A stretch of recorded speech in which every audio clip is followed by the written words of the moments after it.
The scientist was reborn as his research subject, a virus. Every infection gives him new bodies, new skills, new forms. Symptoms aren't side effects, they're upgrades. From a rat to monsters to walking among humans like nothing's wrong. This isn't a power fantasy, it's a biohazard. And the whole world is just patient zero. When the virus levels up, who's left to cure the world? Let's go.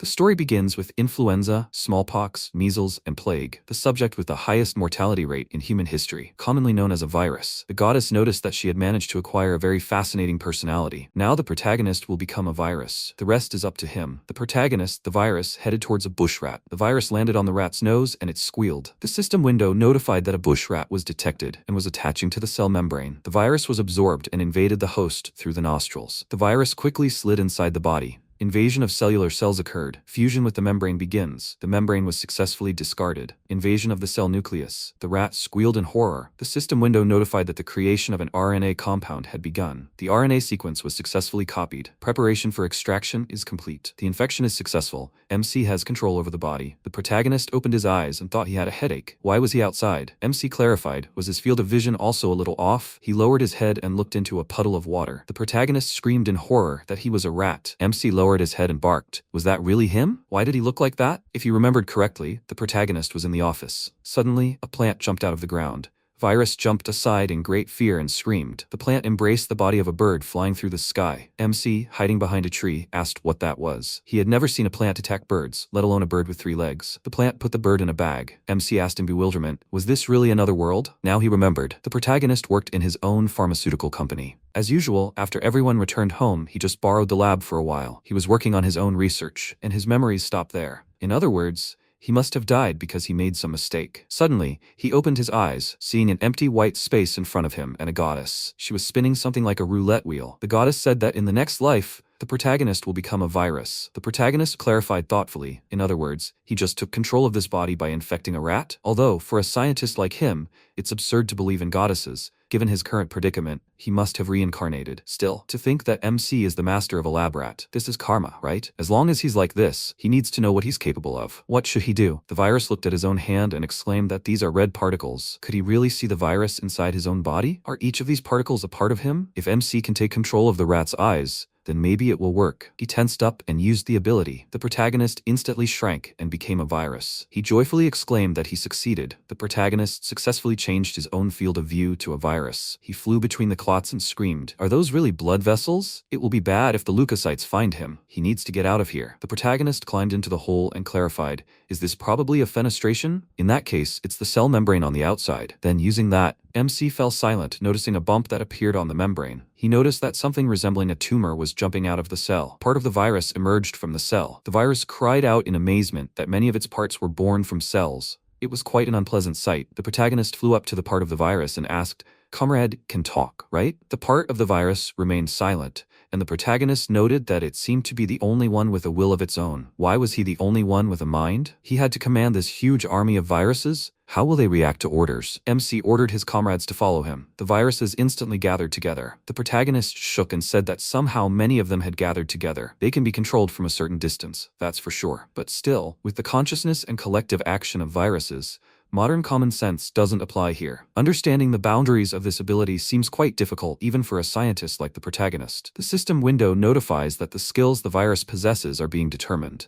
The skills detected are Infection Strength 1, Domination 1, and Reproduction 1. The protagonist was surprised and thought that they shouldn't have told him that these were his abilities. After infecting a rat, it reproduced inside the body and was able to control the host's body. MC looked at the palms of his hands and added that in that case, he should prevail over a host with high vitality. The system window notifies that, in addition to this, the bush rat has been completely infected. The skills Cowardice 1 and Danger Perception 1 have been recorded on the protagonist's RNA. MC looked at the virus parts and clarified. Cowardice and Danger Perception were this rat's skills? Does writing it on the RNA mean he was able to copy this rat's skills by infecting it strongly enough? So, the more living beings the virus infects, the larger its repertoire? He froze and exhaled. The protagonist jumped joyfully and, laughing, exclaimed that if this is true, everything is getting very interesting. He had never seen an organism develop so quickly in the modern world. Depending on how this ability is used, One can even become the most sinister living creature in history. The protagonist must confirm this immediately. MC stopped and looked at the flower and asked, his abilities also work on plants, right? He decided to give it a try and directed the virus particles towards the flower. The system window notified that the skills had been acquired: heat relief and pain relief. The virus happily exclaimed that this works on plants too. Heat relief and pain relief. These skills are quite convenient. He covered his face with his hands from the wind. MC looked in amazement at the virus particles flying towards the plant. He noticed that it was a secondary infection on another plant. What abilities will the protagonist gain next time? Splashes of the virus fell on the plant, but nothing happened. The virus looked inside the plant and noticed that the message about acquiring skills did not pop up. Perhaps his infection ability was too weak to acquire skills through secondary infections. He should investigate this further. The plant instantly closed its mouth, and the protagonist jumped aside and screamed. He sat on the ground in irritation and said that he was still in a weak rut. But it is not unlikely that amazing potential lies behind it. Apparently, smallpox spread on Earth as a human disease about 10,000 years ago. But in this world, MC will spread on his own. The guy who worked on therapeutics against viruses ended up becoming a virus. Maybe this is just what he needed. He was bored in his past life anyway. If the protagonist continues to increase their viral abilities, they could become the source of a new pandemic in this world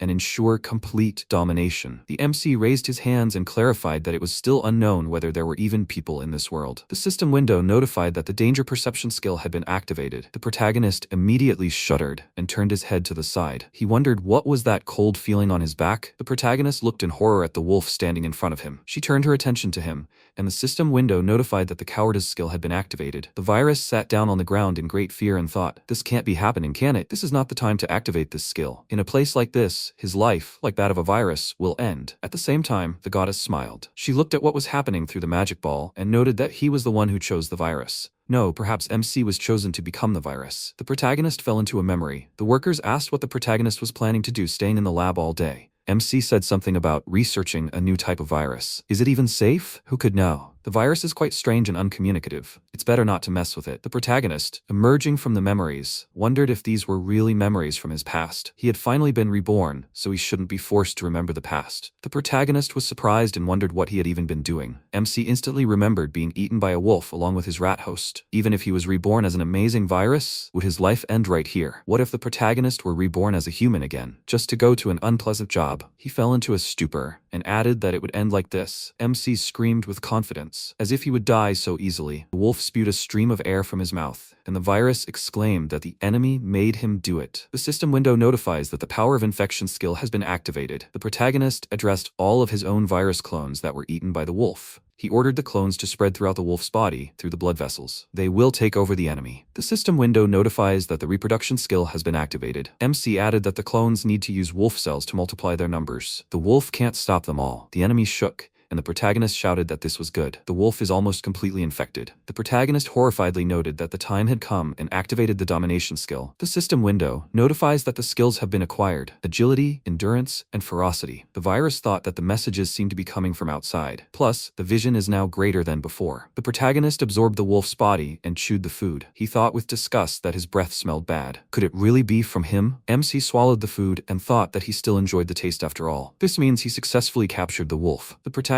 wagged his tail joyfully and exclaimed that he did it. To think that his last resort was actually succeeding. However, this is a tremendous discovery. Even if its host dies, if MC manages to infect another organism, it will survive. The virus jumped up with great happiness and shouted that calling this eternal youth and longevity would not be an exaggeration. He quickly ran deeper into the forest and shouted that this is very cool. The protagonist must find other organisms and infect them immediately. However, it is very difficult to encounter other living creatures. He froze and paused, noting that this is not true. The protagonist turned his attention to the boar and said that there are many creatures around, but none of them dare approach him. Does this mean the wolf is at the highest level? MC feels full of energy compared to when he was a rat, but it's still boring to be a creature from his past world, with some changes in appearance. He would prefer to be something more amazing. For example, some fantasy creatures like dragons or goblins. The protagonist was very surprised and turned his head to the side. He noticed the monsters and wondered, are these really goblins? Is this really happening? They are relatively small, like in fantasy novels. Is this world related to the idea of fantasy worlds in the virus's previous life? MC took a step towards the goblins and thought that whatever it was, this is a new species that people will never see in their world. Elena screamed, "Not again," and the protagonist suddenly stopped. She noticed that they were too persistent. Elena confidently shouted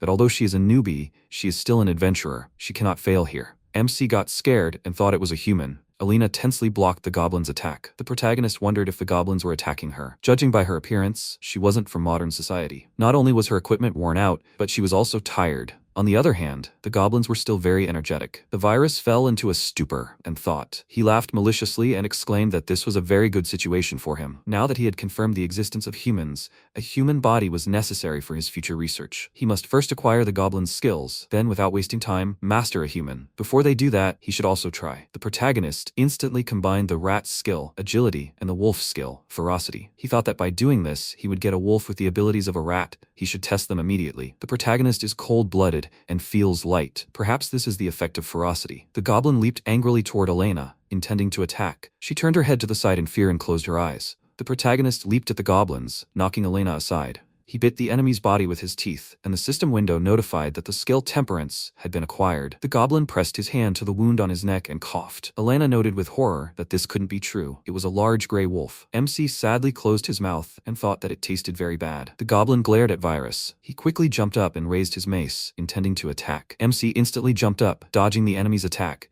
and thought that his body didn't feel tired. He stood on the ground and thought that this didn't look like a 30-year-old scientist at all. The protagonist, opening his mouth, leaped toward the enemy, and the goblin looked at him in horror. The system window notifies that the night vision skill has been acquired. Elena sat down on the ground in fear and noticed that it wasn't just a gray wolf. The virus turned its head to the side, and the goblin threw its weapon on the ground and ran toward the forest. The protagonist spread virus dust from his nose and thought that it would be difficult if the goblin approached the human during the chase. Maybe it would simply infect the enemy and take away their abilities. The system window notifies that the agility skill has been acquired. The protagonist thought that agility sounded universal. He turned his head toward Elena. MC headed toward her, and Elena, with great fear, asked him not to come closer. He put his nose to her head and sniffed Elena's hair. She looked at him in bewilderment, and the protagonist thought that even if she was exhausted, Elena wasn't that injured. He could use her body. MC thoughtfully lowered his head, and Elena looked at him in confusion. He said tensely that thinking about it now, he knew almost nothing about this world. What if their medical knowledge has advanced? Then infecting this girl could lead to his discovery and destruction. The protagonist should not take hasty actions until he knows more about this world. But the human body is very well suited for gathering information. Elena asked in surprise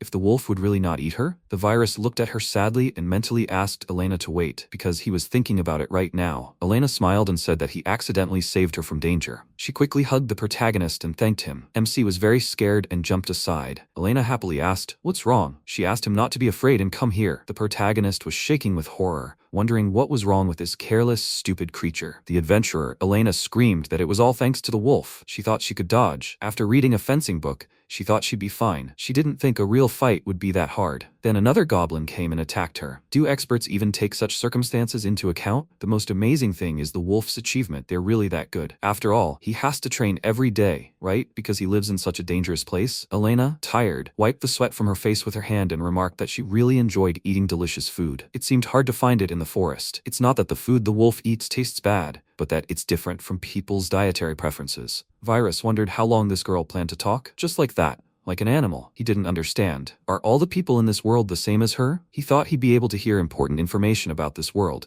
but all she did was say weird things. MC yawned, and Elena noticed him. She tensely put her hand to her mouth and apologized. Elena remarked that she had talked too much after all. She placed her hand on her chest with a smile and suggested starting over. Elena introduced herself happily. She bowed and thanked the protagonist for saving her earlier. The protagonist thought she had finally said something useful. From his previous life's knowledge, he could tell that adventurers earn rewards by defeating monsters, collecting medicines and herbs, and so on. It's a very dangerous job, so why is a little girl doing it alone? Elena placed her hands on her knees and explained that she had become an adventurer 2 weeks ago, but it seems she had no talent for it. Even goblins, the lowest-ranking monsters, were very strong for her. The protagonist thought that they had shown no resistance to his attacks. They were probably among the weakest. If that was true, then this girl was very weak. Elena added that everyone in the Adventurers Guild had ignored her, so she had ended up going it alone. The virus smiled slyly and thought that if she wanted to become stronger, he could try strengthening her with his viral abilities. It would be an interesting experiment. Elena reached out toward the protagonist's nose.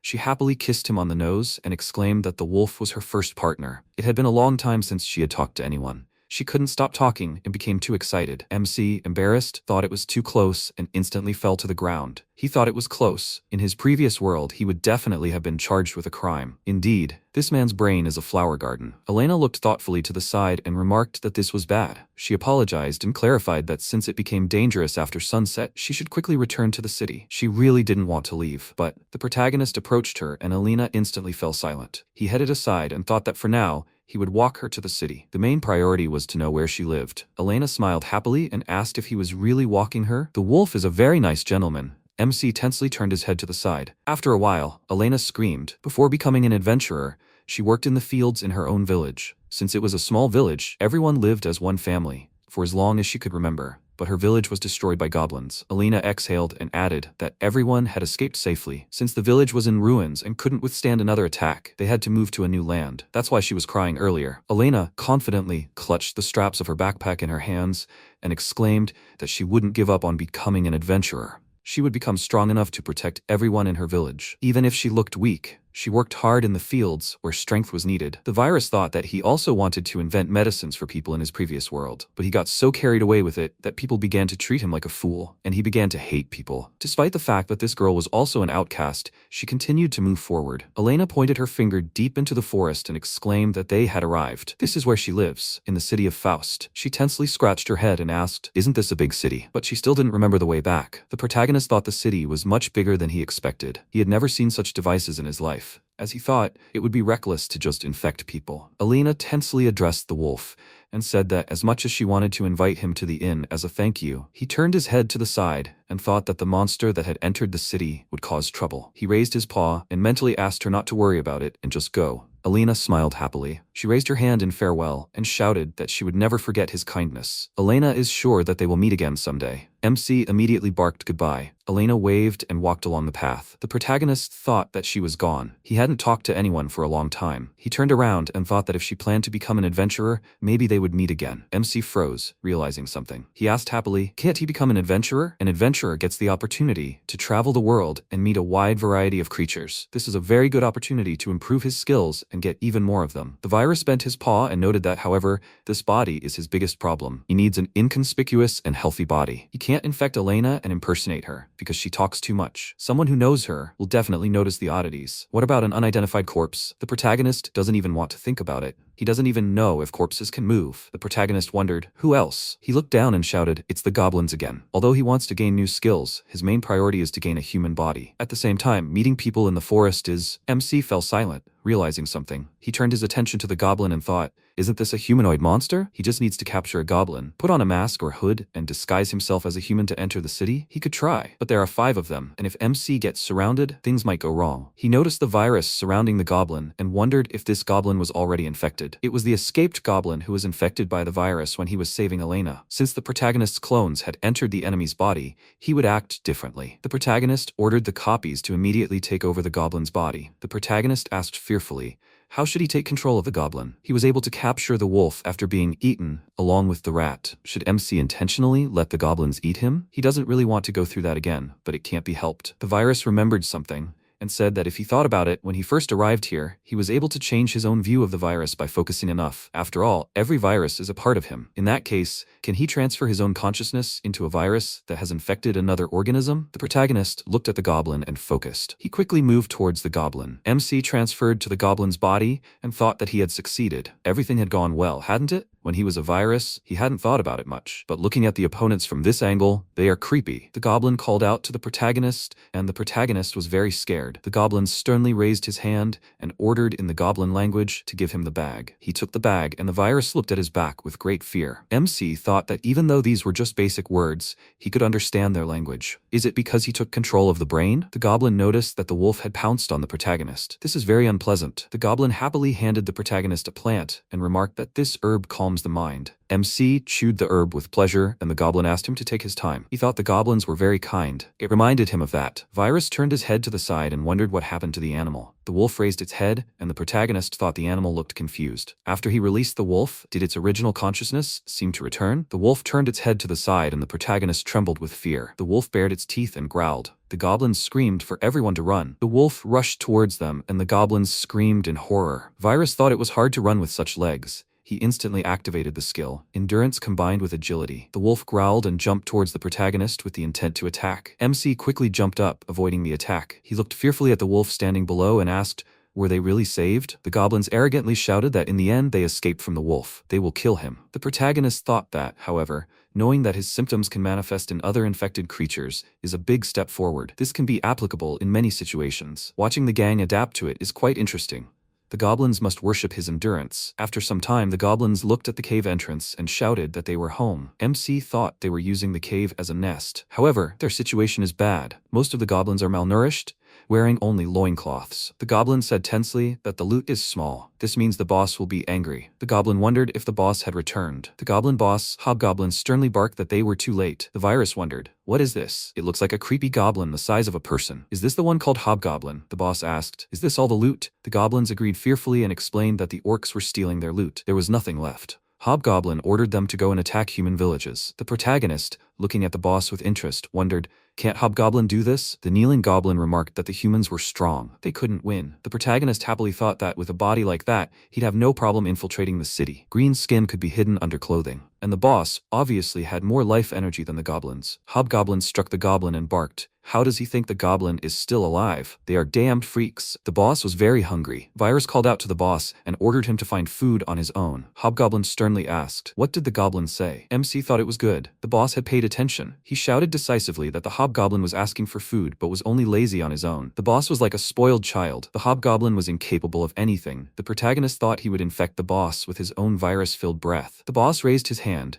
and the system window notified that virus resistance had been detected. Only a short period of time was available for infection. MC wondered if the boss really had virus resistance. No one had told him anything about that. The hobgoblin squeezed the protagonist's head and remarked that the protagonist had the courage to go against him. This place won't last long because of the orcs. The virus, clinging to the boss's arm, thought that who knew that the time required for infection varies depending on the target. The hobgoblin said that he no longer needed the protagonist. He would leave this place. The system window notifies that the reproduction process inside the host's body has begun. The boss added that the goblins here will be eaten by orcs. The system window notifies that the hobgoblin's capture has been successful. The protagonist, with a mad grin, said that he would eat the boss before that. The hobgoblin shuddered in bewilderment. He threw the MC to the ground and lowered his head. The goblins turned to him in surprise. The hobgoblin smiled joyfully, raising his head. He shouted that he had thought so until today, but the boss changed his mind. They are all friends. He asked everyone to get along. The system window notifies that the brute force, endurance, and sharp claws skills have been acquired. The virus was overjoyed and exclaimed that this was amazing. All these skills look useful in battle. He expected nothing less from the leader of the pack. Suddenly, the goblins sounded an alarm. The goblin pointed his finger to the side in fear and shouted that there were orcs outside. The orc commander smirked and noted that this land was theirs. He ordered the goblins to leave here. MC smiled tensely and thought that the difference in strength was too great. It's not that he didn't understand Hobgoblin's feelings before capturing him, but under normal circumstances, the protagonist would have left these guys behind. Of course, if he didn't have the infestation ability. There are so many living organisms here. MC can not only increase his own skills and control, this is also very good training for all his different abilities. If things get tough, he can always escape using agility. But these goblins are so scared that they simply don't make sense. The protagonist needs to play the role of an inspiring leader. They should start fighting after his inspiring speech. The protagonist madly roared that they are all strong. He asked his comrades to support him with their own strength and not to be fools. The goblins must protect their own home with their own strength. The virus used infection and shouted that his words should have been understandable to the goblins. He activated endurance, agility, brute force, and dexterity. The protagonist thought that it seemed his infection couldn't activate all useful skills at once. The goblins' bodies began to crack. MC thought that for now, these skills, he fell silent, looking at the goblins' changed bodies.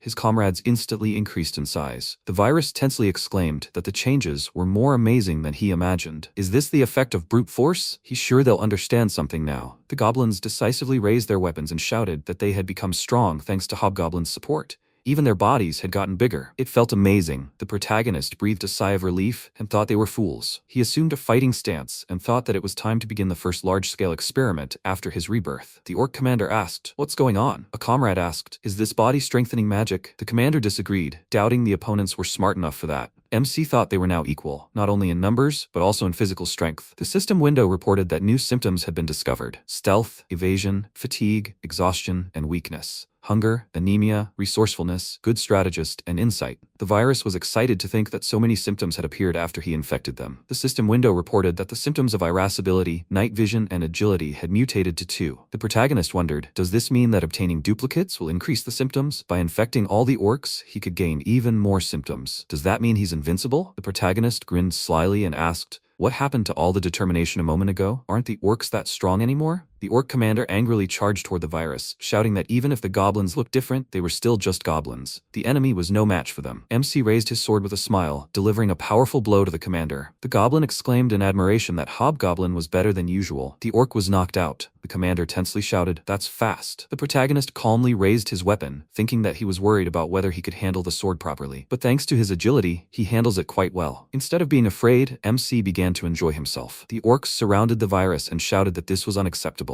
The protagonist swiftly struck the enemy and cut him into pieces. The system window notified that the following symptoms were open: stubbornness, strengthened hand, natural regeneration, willpower, pain suppression, and madness. The protagonist thought he had developed a lot of good symptoms. Orcs are, after all, higher-class monsters than goblins. However, orcs are no match for them after MC used enhancements on everyone. The system window notifies that the following symptoms have been unlocked: physical manipulation, fatigue recovery, and tempering. The orc commander turned his head to the side and called out to his assistant. He ordered them to bring him the one they caught yesterday. The assistant raised his hand and clarified that they had only recently caught him, and his comrade was still untrained. As a result, his comrade might attack them too. The commander angrily ordered them to just do it. There's no way an orc could lose to a goblin. The commander raised his weapon over the goblin who had fallen to the ground. The system window notifies that the following symptoms have been acquired: fatigue and anemia. MC thought that given that they were already infected, they could also develop negative symptoms. Their opponents had given them an even greater advantage. He silently thanked the orcs. However,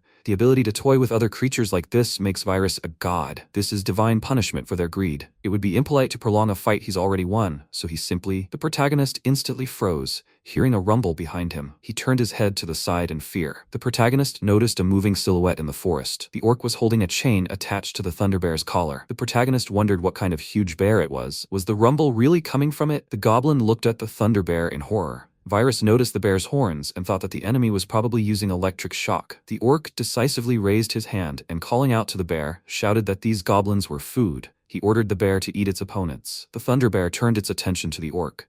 It directed lightning from its horns, and the orc screamed in pain. The orc barked that this freak was completely untrained. The protagonist shielded his face from the bright light and wondered what this strange thing was. The power of this lightning. All that was left of the orc was coal. The commander hated the thought of losing to them. Orcs, however, were proud. The goblins shouted with great fear that the Thunderbear was the strongest here. They had to run. MC smirked and thought that he would never lose. Besides, this electricity looked like an interesting ability. He definitely wanted it. The protagonist would not run away from such a treasure. The enemy might look strong, but after MC infected him, everything would change completely. However, as with the hobgoblin, he knew that the infection would take some time to take effect. He reached out toward the weapon and ordered the goblin to give him his own spear. The protagonist stabbed the spear into his own hand and thought that getting too close would be dangerous, so he'll just coat the spear with infected blood and pierce the Thunderbear with the weapon. The virus quickly brought the spear to the bear's eye, but it instantly broke into pieces. The protagonist fell into a stupor and wondered if the spear had actually broken. How durable is this fur? The system window notified that symptoms had been discovered: resistance to electricity, sharp claws, and blade protection. MC tensed and thought that he had acquired several symptoms. The spear might not have pierced the enemy, but the blood certainly got into his eyes. In that case, the virus would send its own consciousness into his body. No, it can't. MC can't sense enough viruses inside the bear to move. Why can't it work? Because of the electricity the enemy generates. Does every virus that approaches it die? The Thunderbear sent lightning bolts from its horns, and the protagonist, covering his face with his hands, thought the enemy was approaching. The protagonist gritted his teeth, coughing up blood, and thought it was a curse. His electricity resistance hadn't completely nullified the damage. He looked in fear at the incinerated goblins and thought they were goblins who had no resistance to electricity. The Thunderbear opened its mouth and roared. The goblins, looking at their dying comrades in horror, ran away. MC thought tensely that with his current symptoms, he couldn't save them. He needed to run. The protagonist had become overconfident because of his abilities. He couldn't afford to lose this body. If the virus uses its comrades as bait, then of course it can escape. He froze, listening to the goblins' cries. The bear prepared to attack and looked at the goblins sitting on the ground. MC swiftly struck his opponent's body with his fist. He tensely clenched his teeth and thought he couldn't believe he had done something so illogical. The goblins called out to the boss in amazement. The Thunder Bear sank its teeth into the protagonist's arm. The protagonist thought it was simply amazing power. His right arm was now useless, but he was still able to fight. As for airborne infection, the virus is killed by electricity before it enters the body. After MC threw the spear earlier, part of the virus managed to penetrate the opponent's body through the eyes, and the protagonist acquired some skills from this. It is quite possible that the Thunder Bear's electricity covers the surface of its body, but not its insides. Based on this, if the virus's blood entered his body, the Thunder Bear took a sip and instantly froze. The system window notifies that as many negative symptoms as possible have been activated. Anemia, hunger, fatigue, exhaustion, and weakness. Symptoms acquired: electric shock, electrical energy absorption, and resistance to shock. The protagonist thought he did it. The negative symptoms worked. The system window notifies that an increase in symptoms has occurred: sharp claws, physical manipulation, blade resistance, reinforced hands, superhuman strength was applied to himself. The Thunder Bear furiously directed lightning from his horns. MC did not react to this, and the opponent fell into a stupor. The virus decisively raised his hand with the intent to attack and thought that he had developed many lightning-related symptoms. The opponent's lightning no longer affects him. He swiftly chopped apart the Thunder Bear's body. The system window notifies that the following symptoms have been acquired: magical power generation, electromagnetic charge, and rage. The protagonist smirked and thought he'd done it. He wasn't overconfident. He staggered, wondering, how are his comrades doing? The protagonist instantly fell to the ground, and the goblins anxiously called out, "Hobgoblin." After some time, a ton of food lay on the table. The goblins asked the boss to look at it. Today's loot is simply amazing. 3 days ago, there was a conflict with a Thunder Bear, and since then,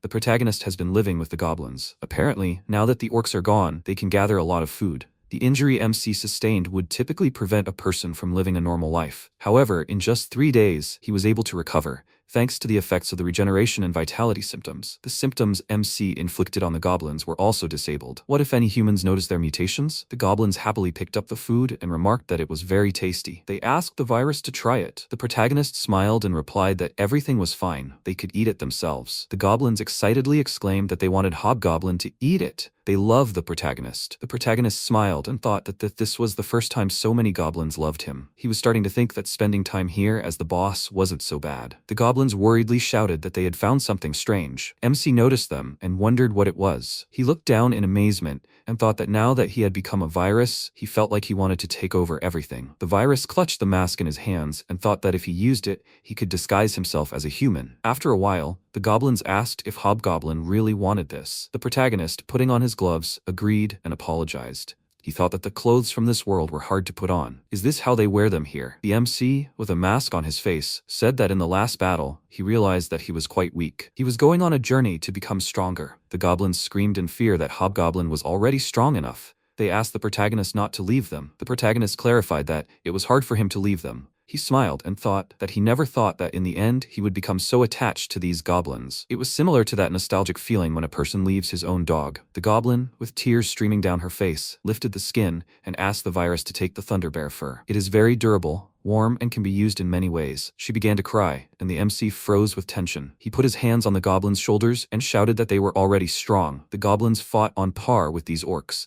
So he entrusts this place to his comrades while he travels. They must wait for him here. The protagonist will definitely return. The goblins exchanged glances and instantly made up their minds. They confidently raised their hands and exclaimed that they understood everything. Hobgoblin will return, and they are strong. The protagonist turned around and exclaimed that he was counting on them. He thought that the orcs were gone, and he had enough symptoms inside the goblins to avoid suspicion from the humans. This would help protect them. If MC is ever nearby, maybe he will come check on them. The goblins raised their hands in farewell and wished Hobgoblin good luck. Virus resolutely thought that he would now head to the city of Faust that Elena showed him. Even if he met her again, she would not recognize him outside of his wolf form. If the protagonist became an adventurer, maybe he would have the opportunity to meet her again. The protagonist looked around nervously and wondered, does he even look human? Isn't that clothing too suspicious? He managed to hide his own green skin after all. Besides, he's been practicing speaking for the last few days. It's not that hard, is it? No. Is it even possible? The protagonist starts to worry about sneaking into the city like this. He wants to be completely sure of everything before he gets into the city, but he's not sure what. MC stopped thinking when he heard a growl. He thought it was a carriage being attacked by a pack of wolves. He thought in fear. The knight screamed in rage, "It's a curse. There are more and more of these freaks. Are they targeting the cargo?" Suddenly, a wolf attacked the knight and he screamed. They won't be able to handle that many. The protagonist used the stealth trait and struck the wolf. wolf. The knight was surprised and asked, "Who is it?" He couldn't even make it out. The knight ordered MC to say his own name. The virus thought that stealth seemed to work very well in the forest. Then, without stopping, he tried to say hello with great excitement. The knight greeted him tensely. The protagonist was delighted and thought they were able to communicate. He twitched his hands and shouted that he was here to help them. The protagonist thought they didn't realize he was a goblin, did they? The knight noted that MC was still so scared that he couldn't speak properly. He couldn't let a person fight in such a state. The knight ordered the protagonist to quickly step aside. A wolf appeared behind MC, and the knight warned him of the danger. The wolf sank its fangs into the virus's hand,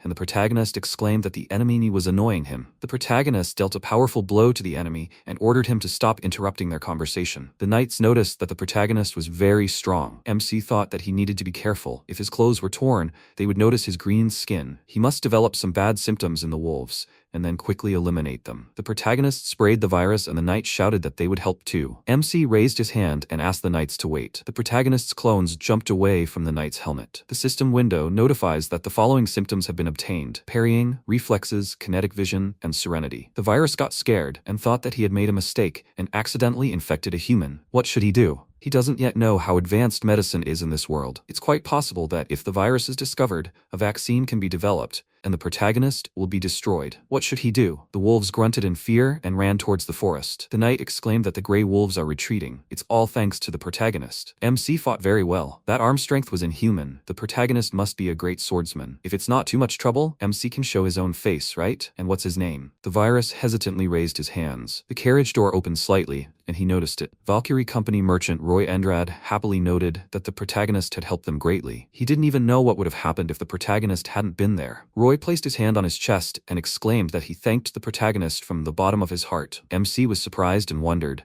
was this the guy sitting in the carriage? The knight asked if Roy was okay, right? Roy replied that he was perfectly fine. Thanks to them, the cargo was safe. After some time, Roy exclaimed that when the carriage stopped, he thought his luck had run out, but it looked like he was in for a very lucky meeting. He raised his hands with a smile and introduced himself. Roy clarified that the aroma emanating from this special custom meat must have attracted the wolves on the way to town, and the escort seemed to be already exhausted from the journey. The virus thought that the merchant had good clothes, good posture, and his business seemed to be going well. In other words, MC was very lucky. Shouldn't he be generously rewarded after they arrived in town? Roy grinned tensely and asked, however, even if they were tired, the grey wolves shouldn't have found them like this. The protagonist replied that they were exactly like that. Roy joyfully shouted that besides, the way the protagonist fought was unlike anything he'd ever seen. He'd seen many battles in his life, but this was the first time the merchant had seen someone fight like that. Instead of recklessness, the protagonist has overwhelming confidence and the ability to back it up. Seeing MC's power, he was filled with a feeling of admiration. The virus tilted his head to the side with great joy and wondered, what is this? Roy is a friendly person without the usual greed of rich people. The merchant noted that the way the virus fought was as if he paused, realizing something. Roy raised a finger and added that MC didn't seem to be afraid of death at all. He laughed, and the protagonist thought that this scared him. It must be just a metaphor.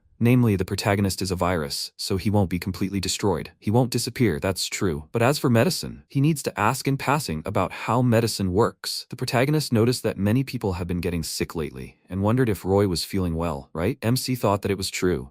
Miasmas had been appearing in cities lately, causing people to get sick. Mana crystals had also begun to appear, causing mineral sickness in people near them. What are they? Perhaps these are diseases inherent to this world. For now, he'll just ask about something else. MC raised a finger and exclaimed, and also these viruses. Roy scratched his chin and asked, what viruses? He'd never heard of viruses before. The merchant apologized for his ignorance. Virus was stupefied and thought, that can't be right. Don't they really know what a virus is? Roy doesn't seem like an uneducated person to him, which means viruses haven't been discovered yet. On the other hand, maybe viruses besides the protagonist don't exist at all. The protagonist hesitated and clarified, aren't viruses crystals that were discovered recently? That's what they are. Roy understood everything and noted that it was a rather strange name. MC happily thought that if viruses don't exist in this world, or they haven't been discovered yet, he can do whatever he wants, right? The protagonist looked out the window and thought, those soldiers were very good. At the moment, any symptom he can get from people is very valuable. MC has already infected one of them, and he's sure no one will mind if he acquires a few more. If he increases the number of viruses, he may develop new symptoms. The protagonist aimed the viruses at the knights. The system window notifies that the following symptoms have been acquired: combat instincts, evasion, composure, and intuition. The protagonist thought he'd succeeded.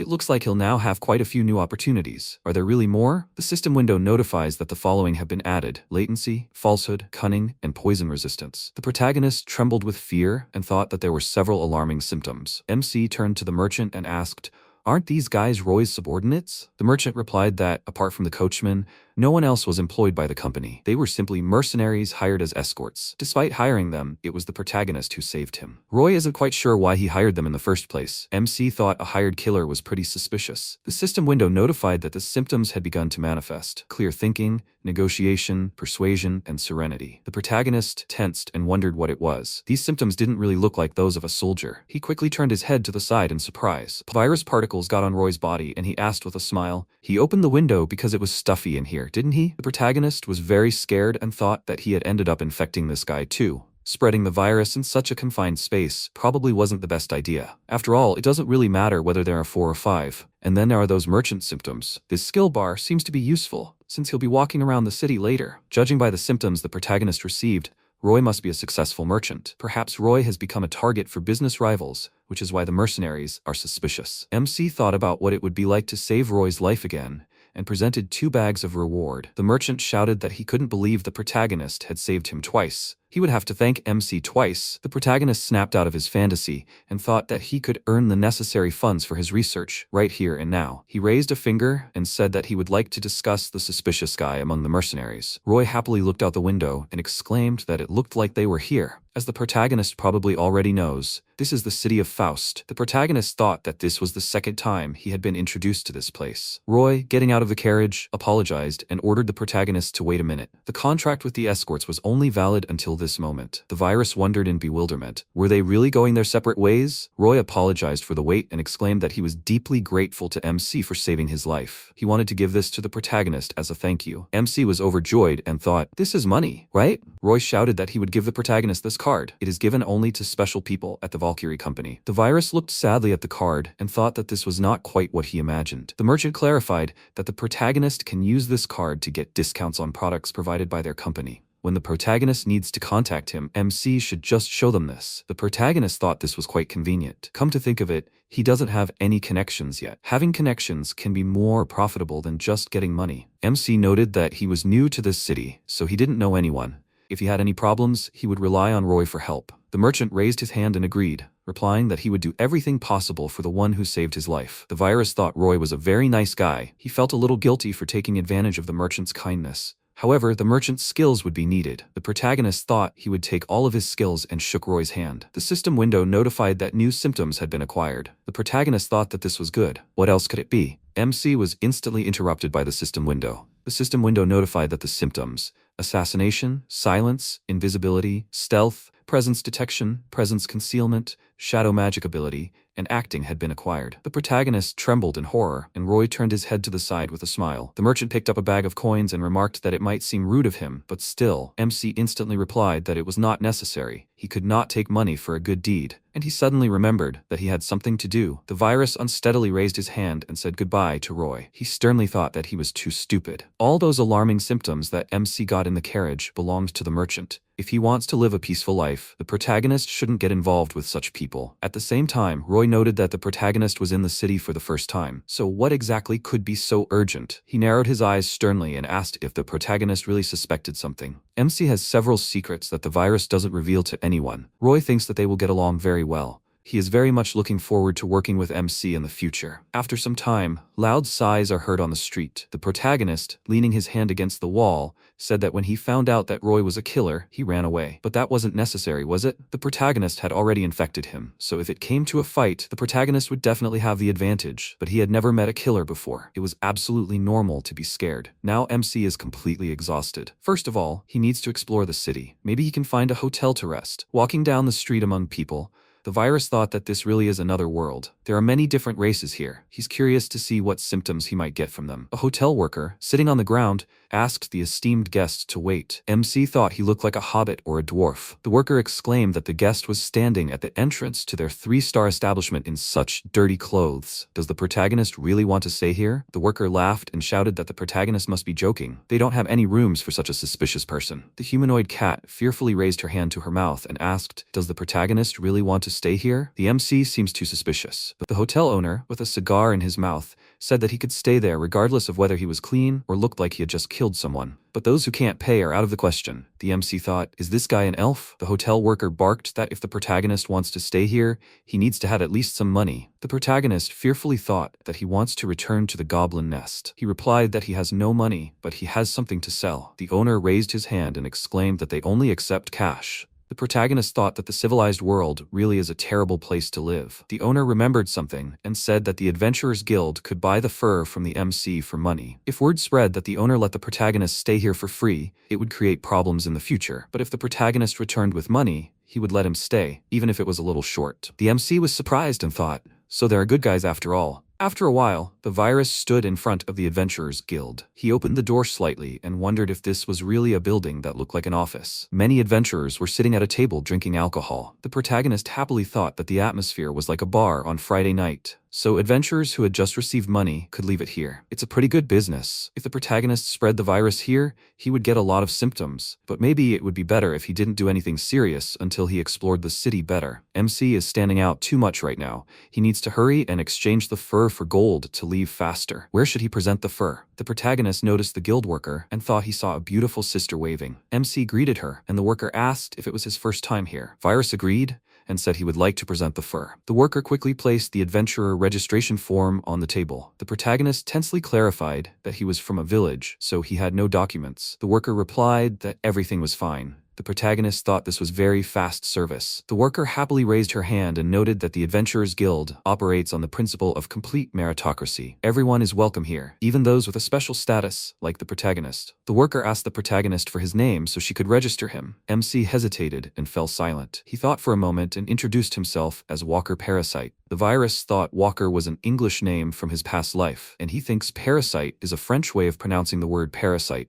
Although the name was just something he made up on the spot, it sounds quite decent. The employee put the card on the reception desk and clarified, here is his 6th grade card and tag. Starting alone is quite difficult, but Mr. Parasite looks quite tough, so he will find a team very quickly. The protagonist looks like a newbie with great potential. MC picked up the tag and thought it looked like a tag on a dog collar. The employee said with a smile that since it was his first time here, she would help him choose a quest. How about starting with the F rank quest, collecting herbal medicines? The protagonist can also try the E rank quest, collecting horned rabbit horns. The protagonist put the fur on the reception desk and clarified, for starters, can he sell this fur? The worker was very surprised and noted that he had already collected something before registering as an adventurer. She knew he had something. The worker, confused, took the fur in her hands and said that it couldn't be. Could this really be the S-rank Thunderbear they asked to kill? This is his fur, right? The adventurers looked away in amazement. The worker apologized and asked how exactly the protagonist got it. The MC, confused, replied that he killed it himself. Did he really do something wrong? The virus thought it was a monster, that there was already a quest to exterminate.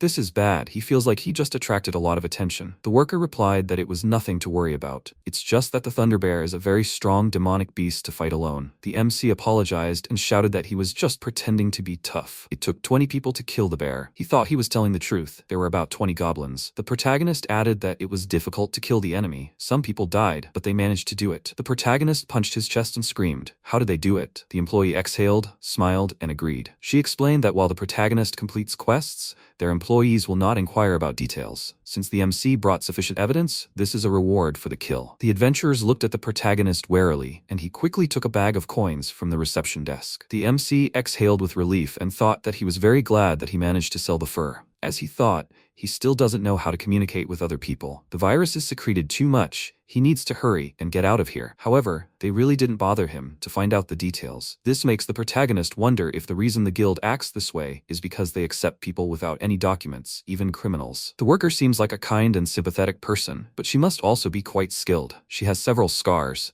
Even with her clothes on, it's still clear how hard she trains. The protagonist is sure that if he infected her, he would develop new symptoms. The worker apologized and MC became very scared. She clarified that there was another person waiting in line. The protagonist calmed down and quickly turned his head to the side. He saw Elena standing by the door. She opened her mouth in amazement, and the virus wondered, could it really be her? Elena apologized with a smile and asked, he's finished already, right? The protagonist raised his hand and agreed. She joyfully exclaimed that it was amazing. The protagonist slew the Thunderbear. This is truly admirable. The protagonist thought that this couldn't be true. He didn't think he'd meet her here. She still continues to work as an adventurer. Elena said that she brought the requested herbs. The worker agreed and noted that the quality was good. She also saw that the adventurer brought a lot. MC raised a finger and asked for a mug of beer. The waitress holding a tray replied that it would be there soon. Elena exclaimed that this was very good. The protagonist thought with great tension, everything has worked out for her, right? He wants to talk to her. He is the wolf who helped her earlier. MC would definitely seem strange if he said something like that. Elena asked to move on to this, and the worker noted that all these stories with the team. She was sorry, but it seems there are still no one willing to team up with Elena. The virus thought that meant she was still doing this alone. Considering the strength of the adventurers here, it is understandable that she would be considered a hindrance. MC felt sorry for her, but a guild with such a turbulent atmosphere is not a suitable place for a child. He is sure she is more suited to work on the farm. It is good that he did not call out to her. An adventurer, a member of the super powerful squad, Gajiru mockingly slapped Elena on the shoulder. The protagonist became worried and thought she was being recruited. He mentally ordered the adventurers to stop and not do anything unnecessary. Gajiru wondered if she had already found a team. Hadn't she? MC thought the girl simply wasn't cut out for such dangerous work. Gajiru smiled haughtily and, scratching his chin, said he sympathized with her. He couldn't afford to recruit new members right now. However, that didn't mean he could refuse the dreamer who had arrived here from the village. Gajiru approached Elena and, putting his hand to his mouth, clarified that in that case, as he had already said, he could offer her another job. Elena confidently exclaimed that she had already turned them down last time. The protagonist thought he wasn't sure they were recruiting her for the team. He would gladly help her out of this problem, but the protagonist wants to keep a low profile for now. There are a lot of people gathered here, so someone with a strong sense of justice will help Elena. The adventurers laughed and wished Elena good luck. They asked if she wouldn't earn tens of times more than she did by collecting herbs. She wouldn't have to return to the village anymore. Even if she wanted to go home, she probably wouldn't be able to. MC noticed the people and wondered why no one was helping her. He squeezed the handle of his mug tightly, thinking that this was very unpleasant. Gajiru put his arm around her shoulder and asked, "Why not try it? Just once." Elena, with tears in her eyes, ordered him to let her go and stop. The virus remembered the past. Elena exclaimed with a smile that she would become an adventurer and protect everyone. MC came out of his memories and stood up from his chair. He sternly noted that the girl didn't like it and ordered Gajiru to stop already. Gajiru turned his head to the side in bewilderment. He smiled mockingly and snorted. Gajiru screamed, "What is this strange?" The protagonist's voice sounded terribly like a goblin's. A stranger like the protagonist should leave if he doesn't want to get hurt. The protagonist said that he was part of this girl's team. Gajiru laughed, hit Elena on the shoulder, and asked, who in their right mind would team up with a fool like her? He got it right. They were in the same business, right? Someone so useless is only fit to be sold. Gajiru quickly raised his fist with the intention of attacking, and noted that he nevertheless reached her first. MC angrily stopped his attack and ordered his opponent to apologize to Elena. Gajiru tensed and wondered what kind of power this was. The virus clenched his fist tighter, and Gajiru shouted that his power surpassed all. The virus particles quickly spread around the enemy. Gajiru winced in pain and grunted. The system window notified that the symptoms had activated. Magical energy generation and electromagnetic discharge. Gajiru fell to the floor, and his comrades surrounded him, wondering what had happened. A member of the super-powerful Gajiru squad, the mage turned his head to the side and thought. He assumed this guy was a fighter, but in fact, the protagonist is a lightning mage. However, there's no way he could lose. The mage is the fastest magic caster in the guild. MC won't even have time to do anything. The mage began casting spells and asked them to wait. He wondered how the protagonist could use lightning magic without saying anything. Lightning instantly enveloped the mage's body, and he screamed in pain. A member of the super-powerful squad raised his blade and noted that he had an advantage in close combat. He froze in great surprise. Virus clenched his fists, and the squad member asked fearfully, has the enemy really forgotten what pain is? The protagonist struck the enemy with great force. He stopped among the opponents lying on the floor. The adventurers asked in bewilderment, what just happened? How did Gajiru lose? They didn't know who this guy was. Elena looked at the protagonist in amazement. He turned his attention to her and apologized. MC remarked that he had done something inappropriate. Elena disagreed, and the protagonist exclaimed that he'd better leave. He was very sorry for what he did. Elena screamed, and the door to the guild instantly slammed shut. She quickly ran outside and asked the protagonist to wait. Elena shouted that she was very grateful for what he did. Maybe it was rude of her to ask that. She tensely placed her hand on her chest and, after thinking for a moment, asked if he didn't mind, would MC like to form a real team with her? The virus was wondering what she was saying. The protagonist asked, so she didn't find him scary? Elena exclaimed that, of course not. After all, he did it to save her. Perhaps the offer to form a team seemed unnecessary to him. The protagonist confidently raised his hand and shouted that no way. It was immediately obvious from Elena that she was not suited for this dangerous job. MC asked her to give up adventuring and find something safer. Elena smiled and said that she was very sorry, but the protagonist need not worry because she was already used to rejections. She will continue to collect medicinal herbs and look for someone who will agree to take her on a team. The virus hesitated and asked if she had really suffered so much, And she still didn't think of giving up? Elena confidently exclaimed that it was true. Her dream is to become an adventurer, a protector of people. MC thought she was very determined.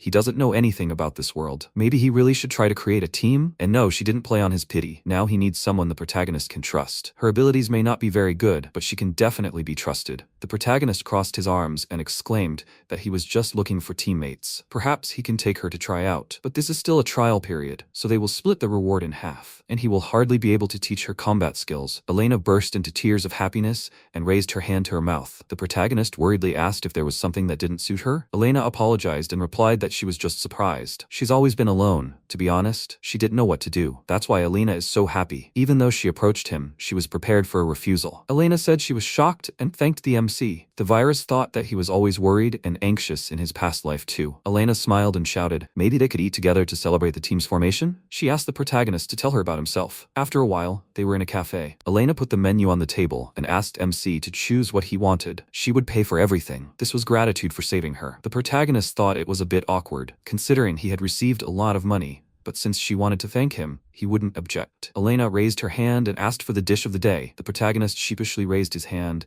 and added that he wanted the same. Elena happily apologized for introducing herself late. She noted that she was still a rank 6 rookie. The protagonist introduced himself and remarked that he had just become an adventurer. Elena raised her hand to her mouth in amazement and screamed. Had he really just become an adventurer? And she thought the virus was already a veteran. He'd even defeated the Thunder Bear. MC explained that he'd simply grown up deep in the mountains and had just made it to the city. He didn't know anything yet, so the protagonist might not know a lot, even the obvious. That's okay, right? And he has his own fighting style. Elena enthusiastically clenched her fists and asked him to rely on her. She'd help him with everything he didn't know in the city, and she'd learn his fighting style on the fly. Elena thanked him and exclaimed that he even knew magic. Not everyone can learn both martial arts and magic on their own. Magic is a very convenient thing. MC was scared and thought that although it was actually a virus, perhaps he shouldn't mention it. That was a good excuse. He'd need to learn magic. The waitress approached the table and apologized for the delay. She put the plate on the table and exclaimed that it was the dish of the day. The protagonist thought that finally, normal food. He mentally wished himself bon appetit. The protagonist instantly froze. He raised his hands to his face and realized that he couldn't take off his helmet. MC had completely forgotten about it. Elena noted with a smile that he wouldn't be able to eat with the helmet on. Virus stuttered and replied that his face was very disfigured. That's why he spoke so awkwardly. Elena was surprised and apologized. MC said that it was nothing serious. Elena raised her hand and offered to ask the waitress to wrap their food to go. The protagonist asked for forgiveness and clarified that he should have told her this earlier. She raised her hands and asked him not to worry, but in general, serious wounds are far from uncommon. Her village was attacked by goblins, and many people were injured. Most of the villagers were elderly. Elena became an adventurer to become stronger and protect everyone. She will never forgive goblins who do such bad things. The protagonist sadly lowered his head. He thought that she had no idea that the person in front of her was, in fact, a hobgoblin. It had become so hard, as if he was telling her a lie. And anyway, since the protagonist decided to communicate with people, he would need to find himself a normal body. In the meantime, he needed to do everything to keep this girl from finding out that he was a goblin. Elena turned to Parasite and he screamed in fear. She happily thanked him for agreeing to take such a fool as her onto the team. She was very lucky to have met such a kind person. MC, adjusting his hood, disagreed and thanked her. The protagonist said that he was so scary. Elena raised her finger and said that her grandmother always told her, "Don't judge a person by their appearance." The protagonist thought that she was very sincere and good, but he was worried that it was so easy to tell her a lie. One moment of distraction, and Elena would immediately get into trouble. He must keep an eye on her. Elena handed over the bag and clarified that this was his portion. She asked him to eat at the hotel later. MC offered to walk her to the hotel in case those guys came back. He apologized for acting rashly. Elena smiled and said that the virus might not believe it, but recently, a gray wolf saved her in the forest and even walked her back to the city. That's what all this reminded her of. The protagonist asked worriedly, "But do monsters really act like that?" Elena exclaimed that it was true. They found common ground. What if she has a talent for controlling monsters? The protagonist sternly raised his finger and said that in any case, tomorrow would be their first work as a team, so she should eat well and sleep. Elena was very happy, and the protagonist thought that although he was of course scared, this would be their first experience. But a few such joint missions, and they will learn to work as a team. He hadn't worked with someone like this for a long time. It was a pretty nice feeling. Sometime later at the hotel, Virus was snoring loudly lying in bed. Elena wished the gentleman good morning. MC quickly got out of bed. He screamed in horror that it was Elena. At the same time, she was standing at the hotel and clarified, "He was staying at this hotel?" The protagonist looked out the window and thought that they had agreed to meet at the Adventurers Guild. And she came here, and a whole hour early. "What zeal?" Elena asked. "Isn't he the owner of the inn? "Is there a guest here named Walker?" The owner agreed and said the guest was in a room on the second floor. The protagonist, quickly putting on his shoes, thought there was no privacy in this establishment. He needed to change quickly. He opened the door, breathing heavily, and wished Elena good morning. The MC asked how she had even found him. Elena, running down the stairs with delight, wished him good morning. She explained that she had simply asked passersby about the big man in the cloak and bird mask and had recognized him right away. The virus thought that this body was attracting too much attention. He needed to find a new one, otherwise she would eventually expose him. Elena turned to the MC and he screamed. "What's wrong?" she asked sadly.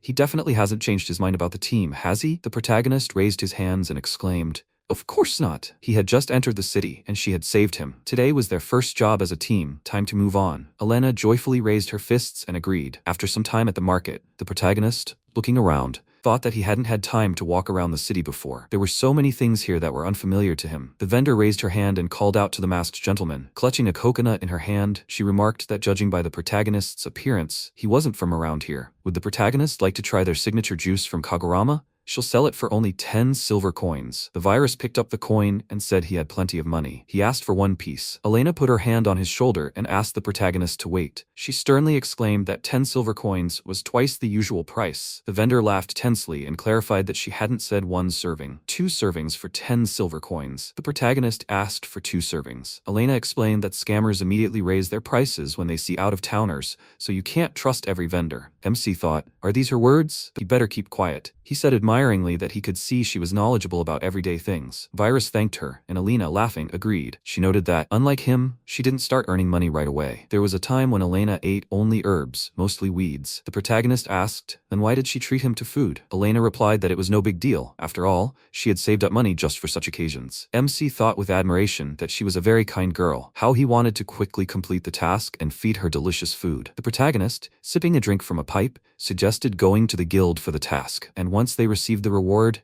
they would stroll through the market again. Elena happily agreed. She, tired, said that after all, he so easily believed in lies that she was worried. Elena decisively raised her fists and shouted that she would look after him so that something like this didn't happen. The protagonist thanked her and thought that, actually, they were both fools. After a while, the guild worker, frightened, covered her mouth with her hand and screamed. What does this mean? Did Elena really team up with him? Elena confirmed it with a smile. She clarified that the virus certainly looked a little strange, but the worker had to believe that he had a kind heart. After all, the worker had seen how he saved her. MC tensely thought that the worker was suspicious of him, and yesterday, it seemed, he had attracted so much attention that now everyone was looking at him. The protagonist smiled and asked if they had a quest for 2 newbie adventurers. The worker calmly replied that she thought he could easily complete even an S-rank quest. She thought about it. After all, the protagonist had defeated a Thunderbear single-handedly, hadn't he? MC exclaimed that he wanted to accept the quest, which would benefit Elena's training. The worker looked thoughtfully at the sheet and asked how they liked the F-rank quest. Hunting horned rabbits. The horns of these rabbits are good for making jewelry. That's why they were asked to collect them. They are small and act alone, which is not typical for rabbits, so this is a very good quest for budding adventurers.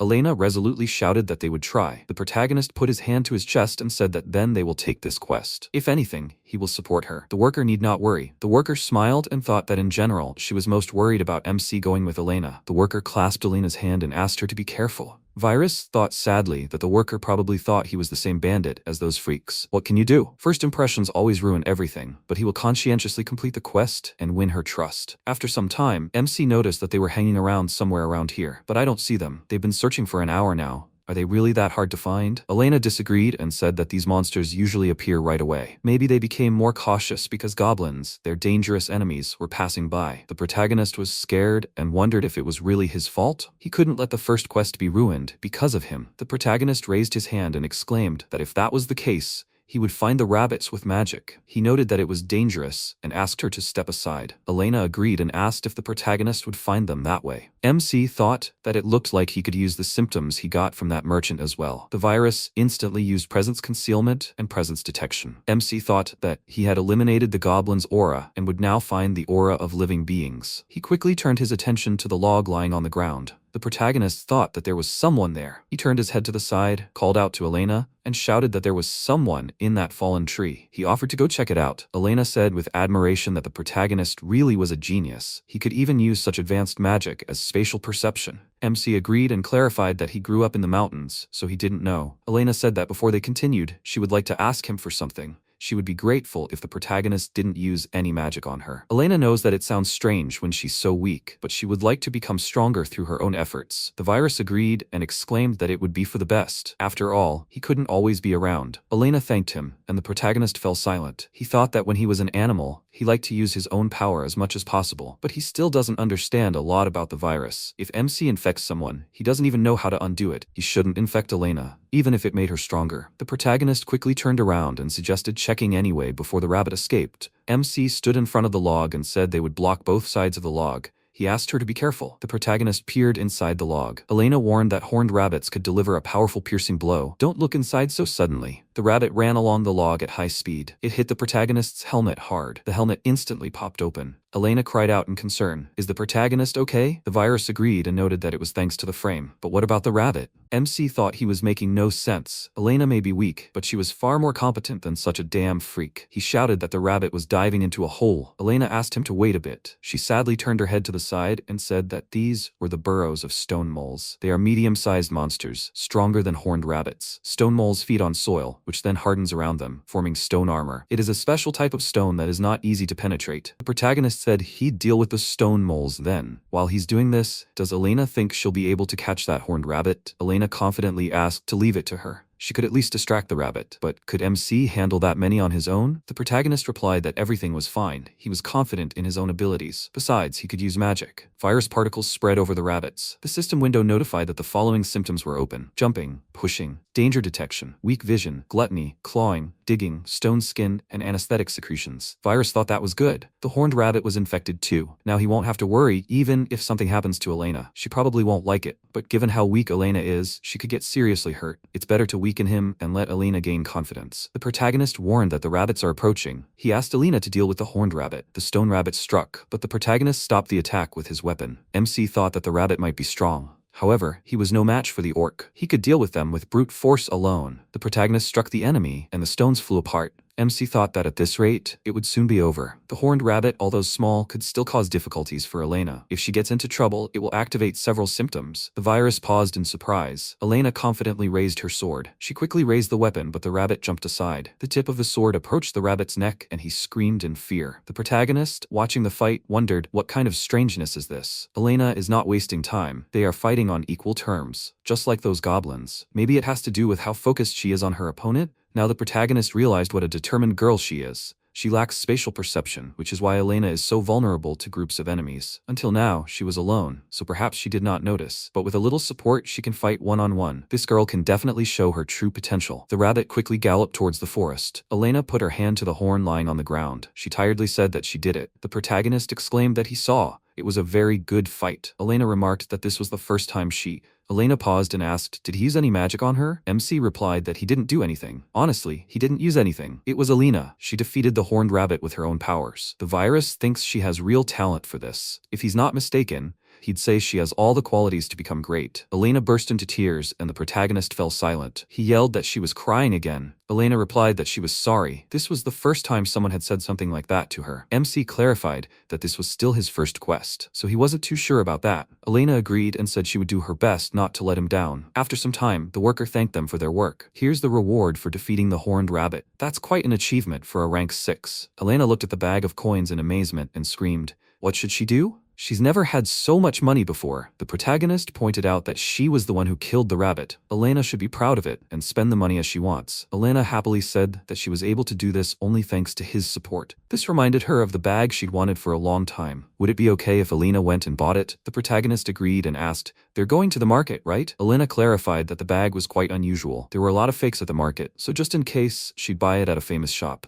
Elena knew one very good place. It's the Valkyrie Company. The virus got scared, remembering Roy, and wondered, isn't this that killer's shop? Elena said that the shop has nice salespeople, and they even provide a guarantee, so there's no need to worry about buying from them. MC thought that it wasn't like Roy intended to kill him or harm him somehow. On the contrary, Roy had helped him a lot. Everything will be fine. He exclaimed that it sounded good. After some time in Valkyrie, MC looked at the building and thought it was much bigger than the other shops. He was instantly stunned. Roy happily asked, is that Mr. Parasite? The protagonist had come to their shop. He enjoys seeing people come to them to buy things. The protagonist thought he didn't expect to run into a merchant. Elena asked in bewilderment, does the protagonist really know the owner? Roy smiled, pointed at Elena, and asked, "Who is this young lady?" Elena introduced herself and exclaimed that she was a member of the protagonist's team. Roy raised his hand to his chin with interest and looked at her. He put his hand to his mouth and quietly said, "That's very good." The virus noticed that Roy was busy with his own work. He asked Elena to hurry up and buy what they came for. Roy raised his hands and exclaimed that serving his savior was much more important. What would they like to buy? Lamp oil, rope, or bombs? Maybe one of these? All of this belongs to the protagonist. MC replied that everything was fine. They didn't need anything. The protagonist thought that frankly, he didn't want to be in this guy's debt. Roy asked, "What about Elena?" She exclaimed that she was here to buy a bag. Roy smiled and replied that in that case, he would give her the bag Elena wanted. No problem. He was in this gentleman's debt for saving his own life. 1 or 2 bags wouldn't be enough to pay. Roy grinned slyly and asked his comrades to move on. Walking between the shelves, he explained that the goods they sold here were a little more expensive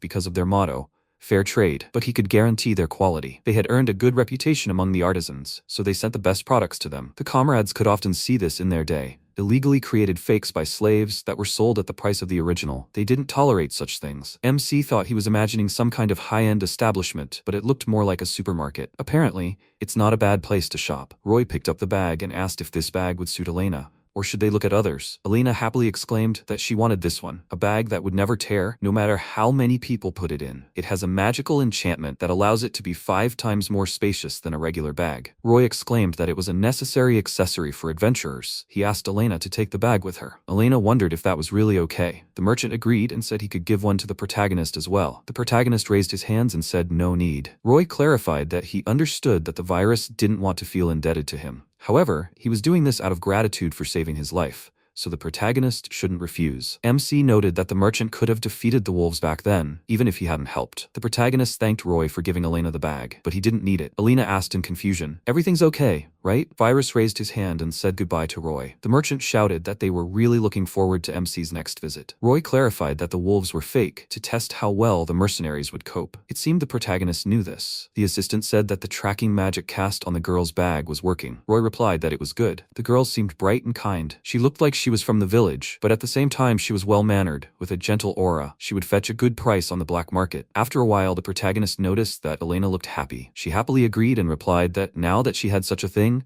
she finally felt like a real adventurer. But Elena could never have imagined that the protagonist knew such a famous person. As she thought, the virus is an amazing person. She turned to the protagonist, but he didn't react. MC turned his head to the side. Elena asked sadly, "Is something wrong?" The protagonist disagreed and replied that he felt like they were being watched. It was probably his imagination.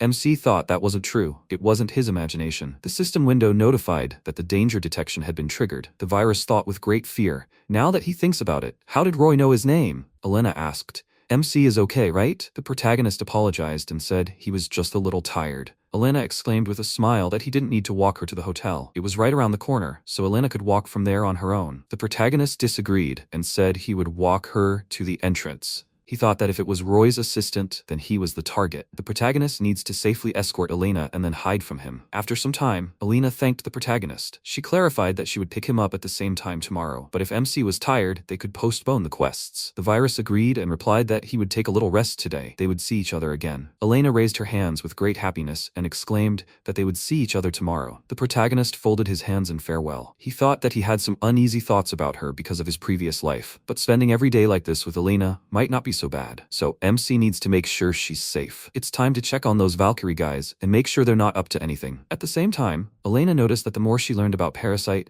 the more worried she was about whether she was right for him as a partner. Although she was never one to give up on something she'd decided on, she still had some doubts. The slave trader exclaimed that it was no time to be sad. Elena, looking down resolutely, said that at least she should train so she could deal with problems on her own. She raised her head in amazement. Sometime later at the hotel, the protagonist exhaled and said that he was very tired. He hadn't slept all night, watching him, but Roy's assistant had only been watching all this time. Elena still hadn't arrived. It was long past the hour they were supposed to meet. MC fell silent and thought for a bit. He turned around and said that she must have overslept. He should go to her inn and check. After some time, the virus asked if Elena had come to the guild today. The worker replied with surprise that she hadn't seen her at all today. The protagonist, lowering his head, remarked that this was strange. Elena wasn't at the inn either. Kajiru laughed and exclaimed that he had earned some money today, so he was going to have a good rest. Kajiru turned his head to the side in fear and thought it was that guy. His comrades quickly turned around. MC thought for a moment and turned away. The worker called out to the master. The protagonist thought with irritation that the bandits had fled as soon as they saw him.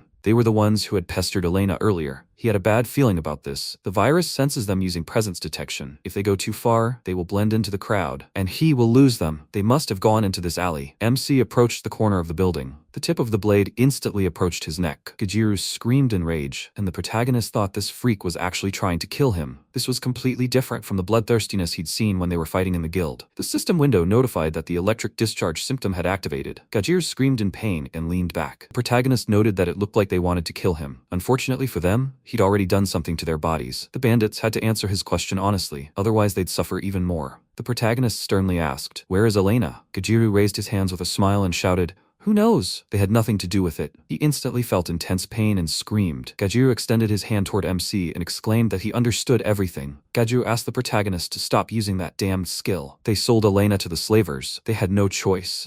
If they hadn't fulfilled their quota, the enemy would have killed them. MC asked where these slave owners were. Gajiru, smiling, replied that he couldn't say anything more. The opponents would really kill them if he told them. He looked fearfully at the protagonist's clawed hand. The protagonist sternly clarified that if he did not want to die right now, he must tell him. He quickly slammed his hand against the wall near the opponent. Gajiru screamed in horror that they were in an abandoned fortress north of here. That's where they kept all the slaves. His comrades, filled with fear, said it was true. Virus clarified, meaning he needed to move north. The protagonist's shoes were torn apart by claws. The bandits looked with great horror at MC jumping on the walls. They screamed that this guy really was a monster. Meanwhile, in the forest, the slaves stood fearfully, surrounded by bandits. The slave trader clarified that these were slaves from the latest delivery. Elena thought she'd heard rumors, but she couldn't believe she'd been kidnapped. She'd disappeared without telling the protagonist a word. Elena hoped he wasn't worried. Of course not. Parasite would be able to find a new team in no time, including her. There were 6 of them, doomed to captivity. They even took such a little girl. The slave trader grabbed Elena's chin with his hand. He intimidatingly remarked that he thought she'd do just fine. Elena thought she needed to find a way out of here as quickly as possible. The slave trader inquired, "Why so few this time?" The bandit replied that it was because they'd been having problems with some pests lately. He was talking about those people from Valkyrie. At the same time, among the bushes, Roy's assistant, looking through binoculars, said she could see 6 people. They must be the missing girls. Roy smiled and exclaimed that he was glad to see they were still alive. Those guys were just grabbing everyone they could reach. Greed will be their undoing. After all, that's how they were able to track them down using detection magic they cast on the girl's bag. There seemed to be about 20 of them. The enemy hasn't noticed them yet. The assistant needs to rest, and he'll deal with this on his own. The assistant asked if he was sure he didn't need help. Roy agreed and said that, after all, his real profession was an assassin. He would get rid of them without leaving a trace. It would be as if they had never been there. The assistant smiled and replied that she understood everything, but they had had a long day, and she thought Roy must be tired. Roy pointed out that they didn't have time to argue. If black market traders got their hands on them, these girls would be sold to who knows who and exploited for the rest of their lives. There should always be fair trade in business. He doesn't like deals in which one party is at a disadvantage. The man grabbed the girl by the tail and ordered her to shut up. This is very annoying. The client will be judged by her appearance, not her screams. Elena hit her head on the man's back and asked him to stop. She stood in front of the girl and asked how he could do something so terrible to such a small child. The man hit Elena in the cheek with his fist and called her a fool. The slave trader ordered her to stop damaging the goods. It's not so easy to sell someone with such a character. He brought the blade to Elena's body and said that this is what will happen to those who cry. They need to make sure they look good. Roy said that he thought Elena would be a more timid girl, but she is quite good looking. It's time to begin. From here, he can kill the enemy unnoticed. Roy instantly stopped smiling, and the assistant asked if something was wrong. He replied that someone was moving here from the forest very quickly. Judging by the sensations, it was a rather large monster. It would be a problem if the monster ran into them. The virus quickly pushed off the wall and jumped towards the slave trader. He landed hard on the ground, kicking up dust. The bandit screamed in bewilderment that this guy had fallen from the sky. Elena looked at MC with tears in her eyes. She asked in surprise, "Could it really be Mr. Parasite?" The protagonist instantly grabbed the slaver's head with his hand.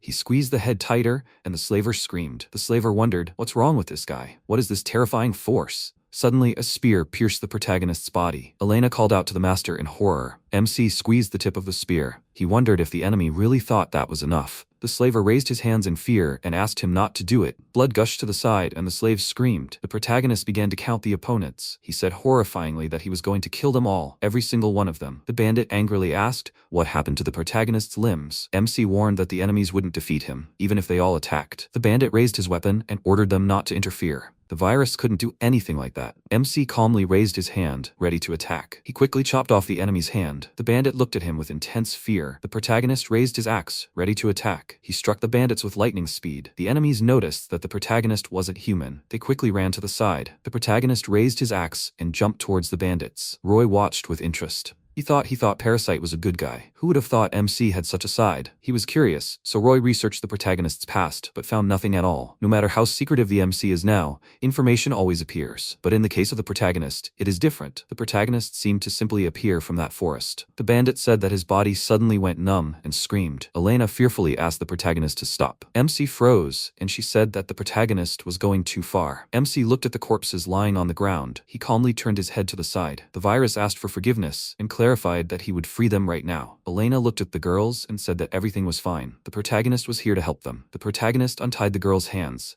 They ran to the side in horror and called him a monster. Elena looked down sadly. The protagonist untied her hands and asked her for forgiveness. Elena quickly hugged MC. With tears streaming down her face, she screamed that she was sorry that he had to do something so terrible. She knows that Parasite is a kind person. The virus asked, "Isn't she afraid of him?" Elena screamed, seeing him fighting desperately for her. How could she be afraid of him? MC looked at the sky. He lowered his head and thanked her. At the same time, a bandit running through the forest shouted, "What kind of monster was that? He must hurry and tell the others." Dark mana appeared under the bandit's feet. A powerful stream of mana instantly passed through his head, and the bandit fell to the ground. Roy noted that leaving without removing the body and revealing himself like that. As he thought, the protagonist is not a professional killer at all. Mana's hand lifted the bandit's body. Roy said he wanted her to look after the runaway girls and not talk about all this. Besides, there was a child among them. The hand quickly passed through the ground. Roy thought he had assumed the parasite was a hobgoblin. However, after everything he had seen, he was no longer sure of anything. The protagonist used some kind of magic on the enemy's mind and can even somehow transform his own body. Roy believes this affected him too. However, at the moment, the protagonist doesn't seem like someone who actively pursues any goals. He doesn't know what MC wants, but if their interests align, he's sure they can have a good relationship in the future. Roy turned his head with a smile and said that, just in case, it would be a good idea to leave MC in debt. First, he'll clean up these ruins. And yet, the way the protagonist abandoned these people, this mess will take a little time. After some time, a comrade asked, "The elf heard, right?" Apparently, Gajiru and his super powerful group died. The elf clarified with a smile that they were found dead in an alley. Nothing surprising, many wanted to kill them. But presumably, the one who taught them a lesson was that big, suspicious guy who was walking with Elena. The comrade pointed tensely at something and screamed. The elf looked in horror at the protagonist standing behind him. They instantly fell silent. The protagonist wondered if they were dead. He had threatened them, but left them alive. Nevertheless, the protagonist had killed a lot of people, even if they were freaks. Honestly, he doesn't know why he did something like that. He feels like people are looking at him more than usual. The people MC freed have probably already told everyone what a murderer and a monster he is, even after he saved their lives. However, the protagonist won't blame them for how they reacted to what they saw. The worker happily called out to MC. The virus was surprised and greeted her. The worker asked, "So the rumors weren't true?" The rumors that the protagonist single-handedly drove away a group of slave traders and saved those girls. MC agreed and replied that he did it, but he wouldn't say that he drove them away. The worker exclaimed with a smile that it was amazing. This case turned out to be too difficult for the Adventurers Guild, so they were happy to hear such news. MC thought he didn't understand. Those girls should have seen his hands when he transformed, not to mention that massacre. The protagonist thought everyone would talk about his wild nature. It seemed that all the incriminating parts of the story were omitted. Elena resolutely raised her fists and shouted that the protagonist was very cool. She wished him a good morning with a smile. The virus asked if she was okay, right? Elena agreed and clarified that thanks to MC, she had no serious injuries and was full of energy. She offered to try again today. The protagonist asked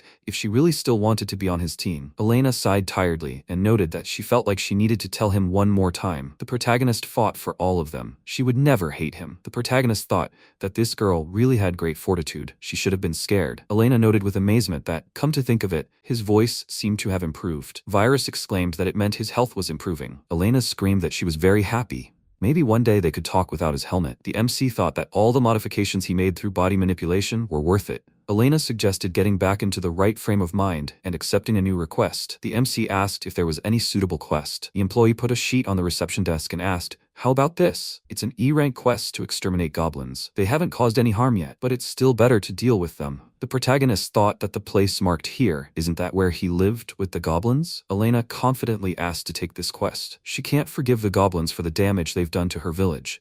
They must prevent their atrocities. The protagonist clarified that there hadn't been any attacks yet, so that meant not all goblins were evil. The worker replied that there might not be any problems now, but there was always a chance they would run out of food, or one of them would evolve into a hobgoblin and lead them here. The protagonist was terrified. He placed his hand on his heart and exhaled. Elena asked if something was wrong. The virus apologized and replied that one of the wounds he received from the slavers had reopened. It would be difficult to complete any quests today. Elena agreed and asked to let her help him back to the room, but the protagonist exclaimed that it was okay. It would be easier for him to get there on his own. Elena shouldn't take on difficult tasks today. It would be better to gather herbs somewhere. Elena asked worriedly, "Can you handle it?" After a while, MC, walking down the street, thought that this was a problem. Their time together may have been short, but they were still his comrades. As the protagonist thought, he can't just pretend he didn't see this request, and it would be very strange for an adventurer to protect monsters. He could be exposed. And how should he solve this problem? Roy raised his hand and noted that they ran into each other quite often. MC thought it was the merchant again.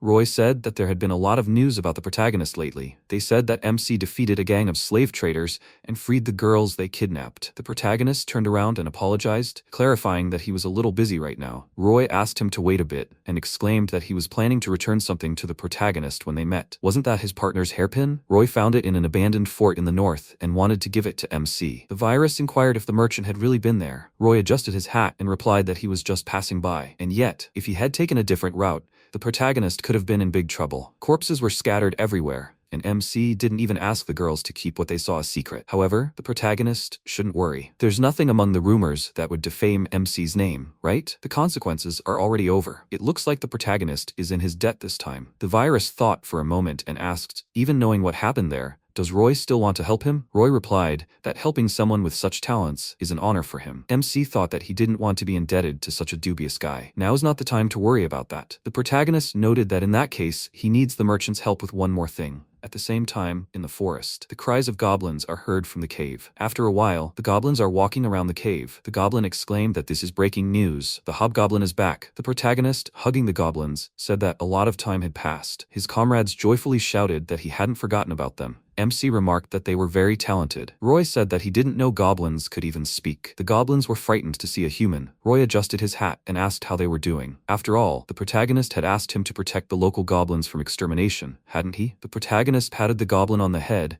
and said that everything was fine. Roy was probably a friend. Virus removed his mask and said that it seemed Roy already knew a lot about him, so he would be frank. In fact, he was a hobgoblin. The merchant noted with a smile that he had known this from the very beginning. The protagonist was very surprised and asked, "Is that really true?" MC wondered if Roy already knew he was a goblin and was willing to cooperate. Maybe he could be trusted. It would be easier to approach him that way. Roy wondered why they shouldn't try relocating their small gang to an area that had already been raided. The goblins immediately discussed everything with the protagonist. MC replied that they didn't want to leave their own home. Moreover, exterminating goblins is an annual quest, isn't it? They might face similar problems if they relocated them. There was no other way, right? Roy said that while he was happy to help, he wasn't in the charity business. If they were humans, he would offer them protection on the condition that they work for his trading company, but Roy couldn't trust goblins with such a thing. The protagonist wondered if the merchant had any openings that wouldn't attract the attention of ordinary people. Assassinations, auctions, or something similar. Roy grinned and remarked that he knew the protagonist had noticed. However, this job can't be entrusted to weak goblins. MC asked, what if they get stronger? He glared at the goblin. The system window notified that a symptom mutation had begun. The goblin's body began to change. Roy was surprised,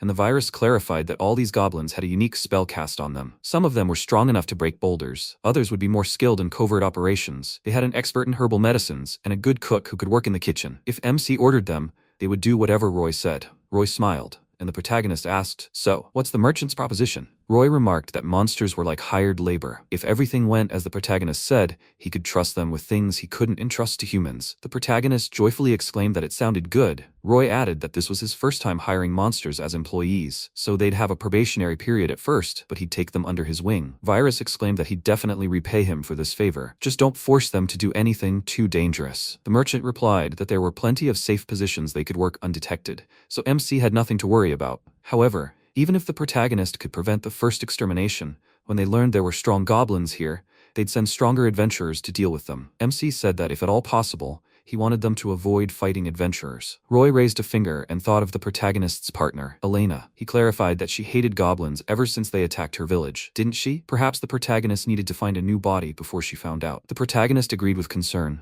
Roy smirked and noted that, as he thought, it was some kind of enslavement magic. When the protagonist fought those grey wolves, he realized it the moment he saw MC fight without paying attention to his own body. This is some kind of high-level magic. It's simply amazing. He had an idea about something like this, but Roy was seeing it in person for the first time. Roy turned around and ordered the goblins to get ready for training and take everything they needed. The protagonist thought he had no one else to turn to, but he wonders if he can trust Roy.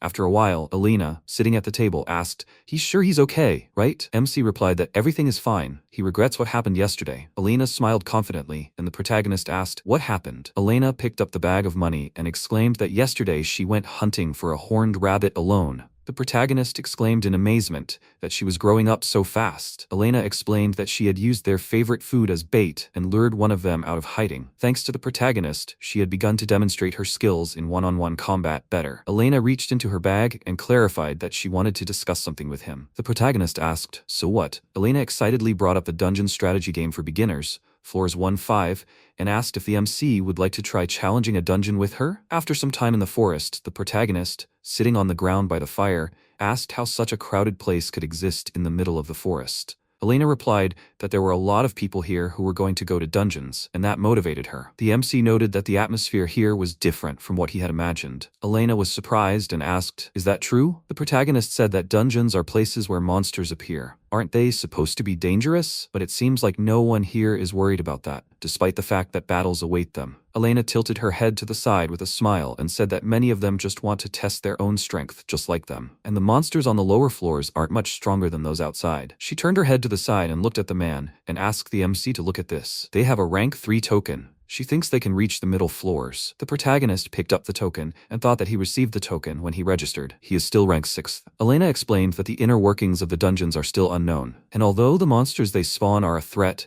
they are also a source of valuable raw materials, weapons, and armor, so people treat them as an important resource. Elena heard that there is always someone strong in the dungeon who patrols it.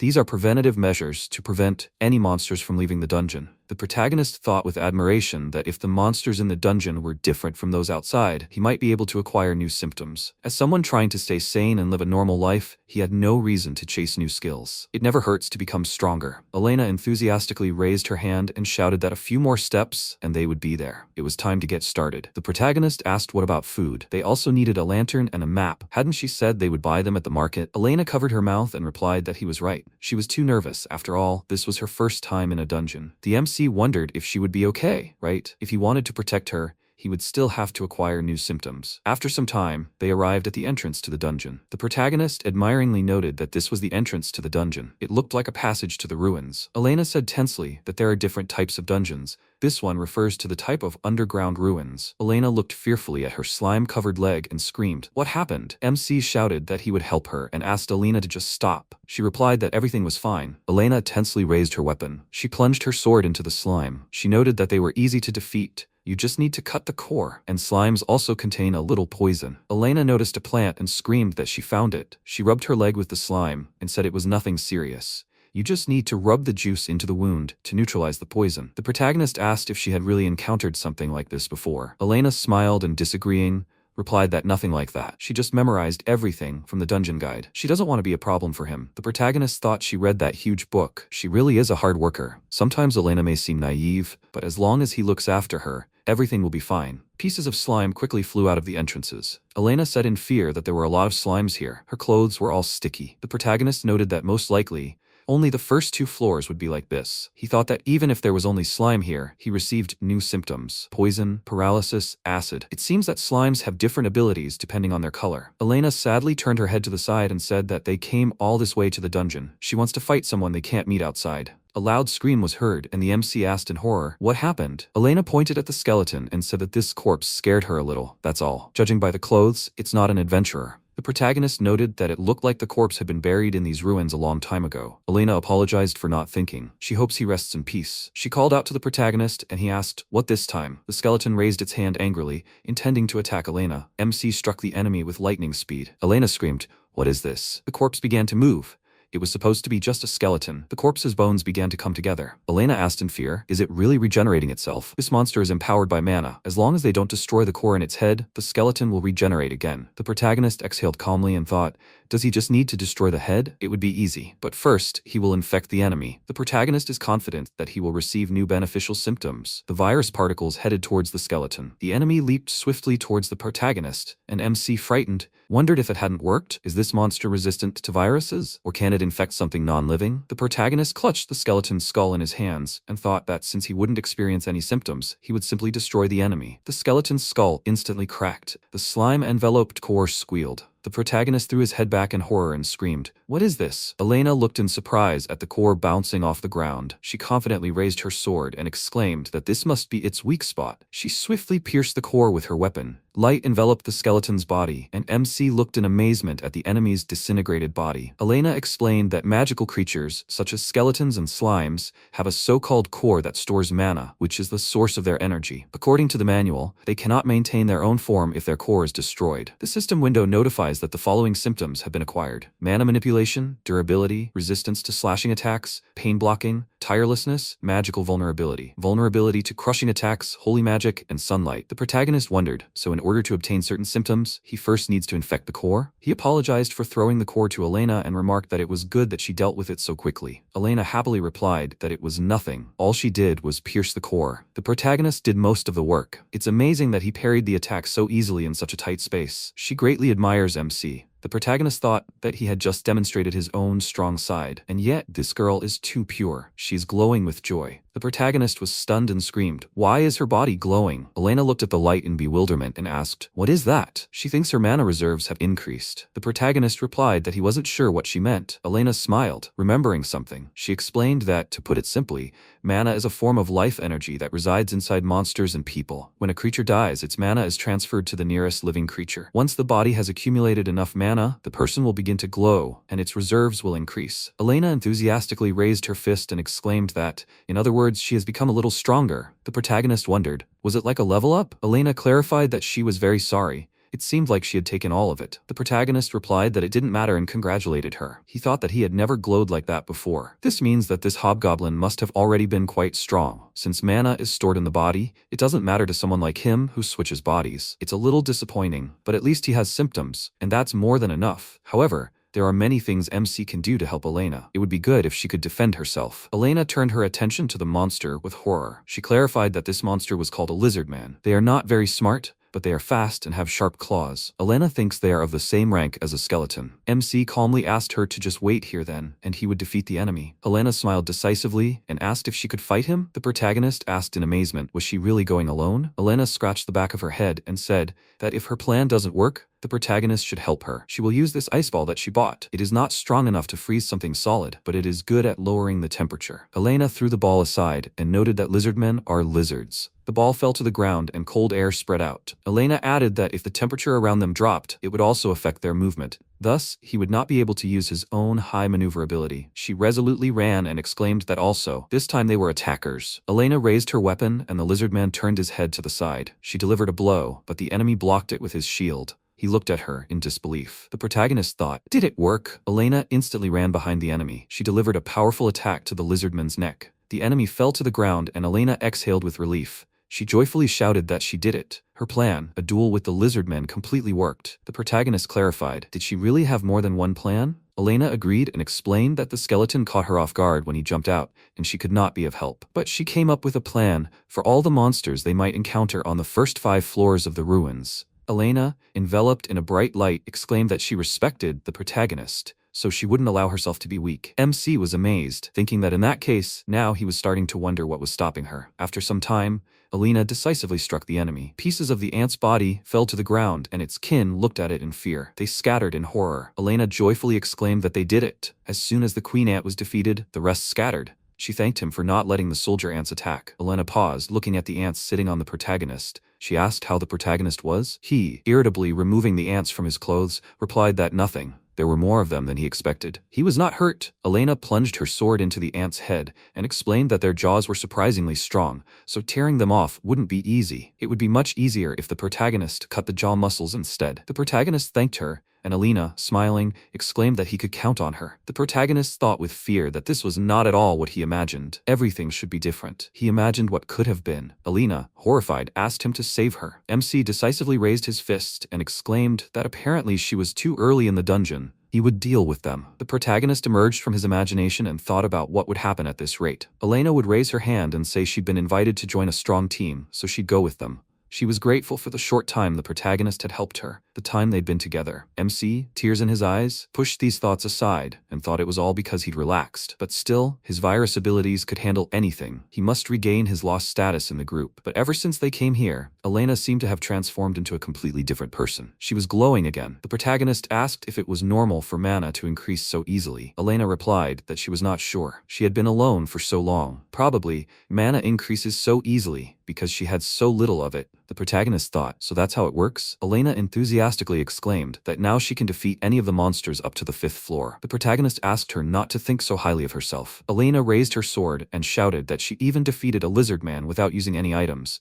Even if a skeleton or a bat had attacked her, she would have still not mattered. Elena paused and looked at something in surprise. She fearfully grabbed the protagonist by the waist and he asked, "What is it?" Elena looked at something and replied that it was there. They looked at the many monsters. MC noted that they looked completely different from all the monsters they had seen so far. Elena screamed that they were trolls. They were amazingly strong monsters that should live on the 20th floor and below. Monsters from the lower levels very rarely get to the upper floors, but there were a lot of them here. They can't go on. It's a pity they didn't find any treasure, but they had to go back. MC was very happy and thought that his time had finally come. A chance to restore his honor. He confidently exclaimed that he could easily defeat them with magic. Elena replied that she knew he was strong, but taking them all out alone was not a good idea. The protagonist interrupted her and said that all they had to do was sit here and watch. The virus clones surrounded the trolls. The protagonist clarified that he would be unconscious for a while, but this was a side effect of the magic, so Elena shouldn't worry. She looked with concern at MC lying on the ground. The troll raised his mace to the monster's mouth. The mace hit his head with force. The troll angrily turned his head to the side and growled. The protagonist in the troll's body looked at his opponent with a smile. He grinned and noted that the troll was getting bigger from eating a lot. The troll shook with rage. He quickly struck MC. The protagonist thought, now it's next. He struck the troll's head with a stone. The protagonist quickly moved between the troll's bodies. Elena sadly asked, "What's the matter?" The protagonist sat up and said that he was fine. Elena asked fearfully, "Everything is fine, right?" The protagonist exclaimed, "Everything is fine. As for what happened to the trolls, he used Discord magic on them. Now all they can do is watch." Elena shouted in admiration that this was amazing. MC is simply amazing. He can cast such a spell on such a huge number of targets. The thought of killing monsters with their own hands never even crossed her mind. The protagonist asked her to stop and noted that Elena was overestimating him. She said that she thought she was still not good enough, since all she could do now was remember the instructions and act accordingly. As expected from her mentor, who combined intelligence and strength, Elena would definitely continue to follow his example. A huge rock flew between his comrades. The protagonist, horrified, asked Elena to be careful. The rock landed on the ground with force, but MC, with Elena in his arms, jumped aside. He looked at the approaching opponents and thought that they were flying straight into an enraged horde of monsters. This is very bad. The protagonist doesn't even know if he can protect Elena if they get caught up in all this chaos. The protagonist instantly realized something. He flew out of the hobgoblin's body with lightning speed. Elena looked at the unconscious protagonist in fear. MC flew down, and Elena called out to him in horror. She screamed that this was no good. He was unconscious. The troll instantly grabbed Elena with his hand. She turned her head to the side in great fear. The protagonist in the troll's body smiled and said that it was him. MC joyfully shouted that he barely made it in time. He asked to give him a second and he would get her to safety. Elena screamed in great fear. She waved her sword and asked to let her go. Elena must save the protagonist as soon as possible. The protagonist worriedly asked her to wait and said that it was him. The protagonist wondered if she really didn't understand him at all. Elena closed her eyes and plunged the weapon into MC's hand. He dropped her, and Elena flew down rapidly. She reached out her hand towards the troll's fur. Elena grabbed the enemy's body with her hands. She decisively jumped to the floor and exhaled. MC looked in horror at Elena running along the ground. She asked the protagonist not to worry, because she would help him. The protagonist clenched his teeth in irritation and thought that he could not reach Elena. The trolls were blocking his path. The troll moved his leg and Elena flew to the side.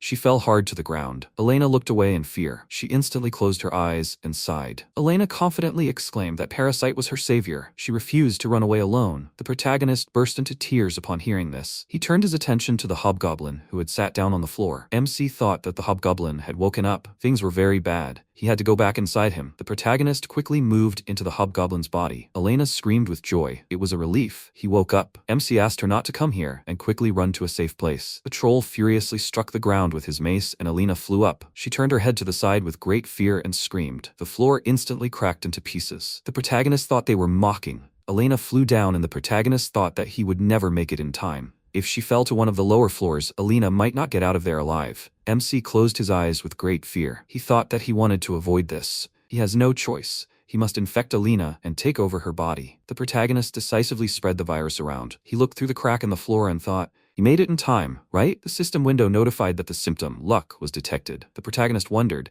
did he get it from Elena? If so, he needs to hurry and move into her body. It's useless. Nothing's happening. MC quickly jumped into the crack. He wondered if she was beyond the reach of his abilities and he couldn't possess her, or maybe she already was. The protagonist paused, looking down. He burst into tears and thought that it was all his fault. She put herself in danger because he wanted to show off. Despite the terrifying potential of the virus, he still didn't have enough knowledge of this world. He should have listened to Elena. I hope she was okay. At the same time, in the cave, the adventurer screamed in horror that he had spent a lot of money hiring experienced adventurers and getting to the treasures on the lower floor. And now what? A huge spider headed towards them. The adventurer thought that the priestess was useless. She had run out of mana. He barked that it was her job to fight, not his. The adventurer ordered her to hurry up and do something. He quickly grabbed her hand. The adventurer threw the priestess to the ground in anger and exclaimed that maybe if he used her as bait, he would be able to escape. The priestess turned her head to the side and asked what he was doing. The adventurer, quickly running away, ordered her to be silent. He noted that he did not have a second life to waste on helping some strange girl whom he hired through the guild. The priestess looked at the approaching enemy with fear. The protagonist immediately delivered a powerful kick to the spider,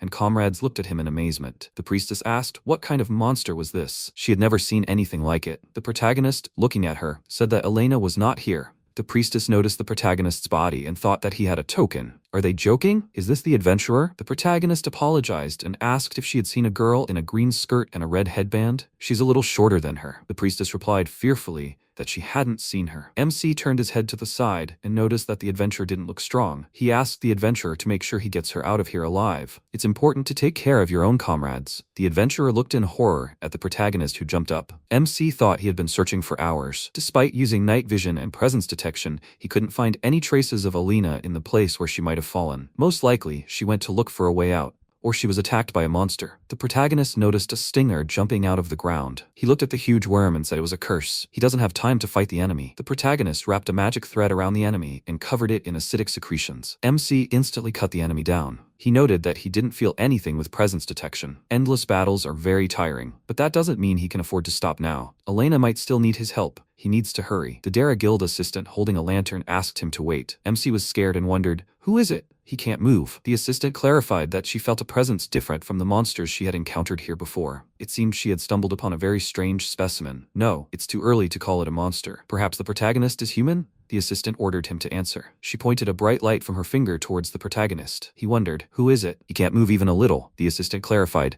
He's in a hurry, right? But she can't just ignore someone as suspicious as MC. That's her job. Just what is he? The assistant sternly noted that silence would only make his situation worse. He was still under the effect of her magic, immobilization. She directed the light towards MC and said that he should be able to speak now. The protagonist looked at her in amazement and wondered if she was really exploring the lower levels alone. Despite the fact that he activated all possible symptoms, he still couldn't move. She was acting rather arrogant. Does this mean that she was on a completely different level than the other mages he had met? Although the protagonist needed to find Elena as soon as possible, it was better to answer her questions quickly and establish peaceful relations if possible. The assistant looked at him with interest, and the protagonist replied that he was a human. She exclaimed with a smile that he was most likely a hobgoblin. The assistant lifted MC's helmet and he screamed in surprise. The protagonist screamed that if she already knew this, she didn't have to ask. Besides, he had the same question. Who is she? And why can't he move? She asked him to calm down and replied that she was the guild assistant. She was currently patrolling the dungeon.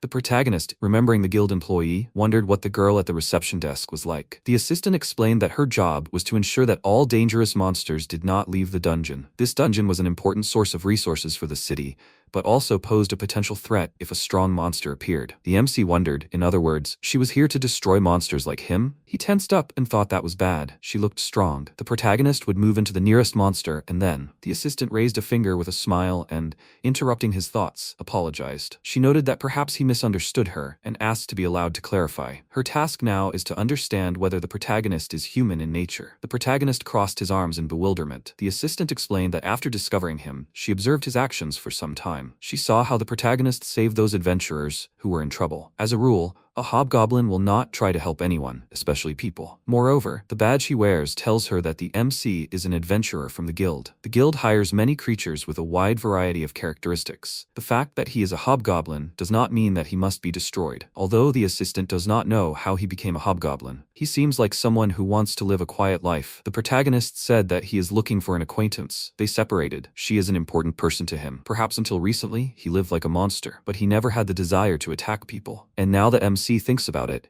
She was the one who changed his views on different things. Meet and return to the city. He decided to live a measured life, watching her. He needs to find her as soon as possible. The protagonist asked to let him go, and the assistant thought. She closed her eyes and allowed him to go. The protagonist shouted that he was very grateful to her. The assistant clarified that, however, she would not be able to help him find her. If they wasted time helping every adventurer who underestimated their own abilities, they would never have time. The assistant extended her hand forward and added that she might not be able to help him in his search, but she sincerely hoped that he would find the one he was looking for, safe and sound. MC looked at her hand and wondered, was that a handshake? He knows he shouldn't do this to someone who trusted him and didn't harm him. But despite this, the protagonist paused and took her hand. The system window notified that the following symptoms had been detected: submission, magical mastery, affinity for spirit magic, spell enhancement, and spiritual vision, longevity, eternal youth, resistance to magic, submission, and interference. MC mentally asked her for forgiveness and thought that he couldn't do otherwise. He needed more power to achieve his goal. To be honest, he would like to borrow her body for a while to speed up the search, but this doesn't seem possible at the moment.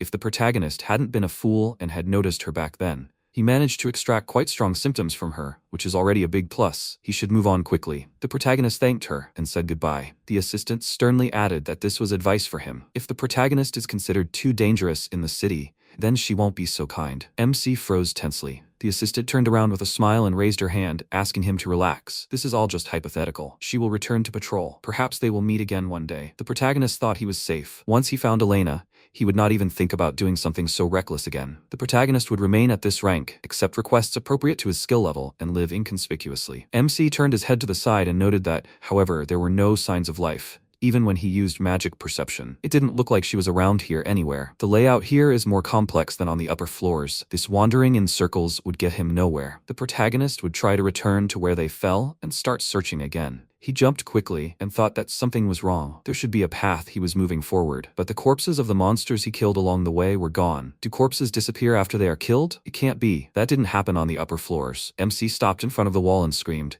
"Is this a dead end?" He put his hands to the wall and thought, this can't be. They fell somewhere here, but there's no trace. Does the floor really have some kind of regenerative function? If so, Elena will be found. The protagonist paused and a magic circle appeared behind him. He looked at it and wondered, what is it? A huge tiger appeared from the magic circle.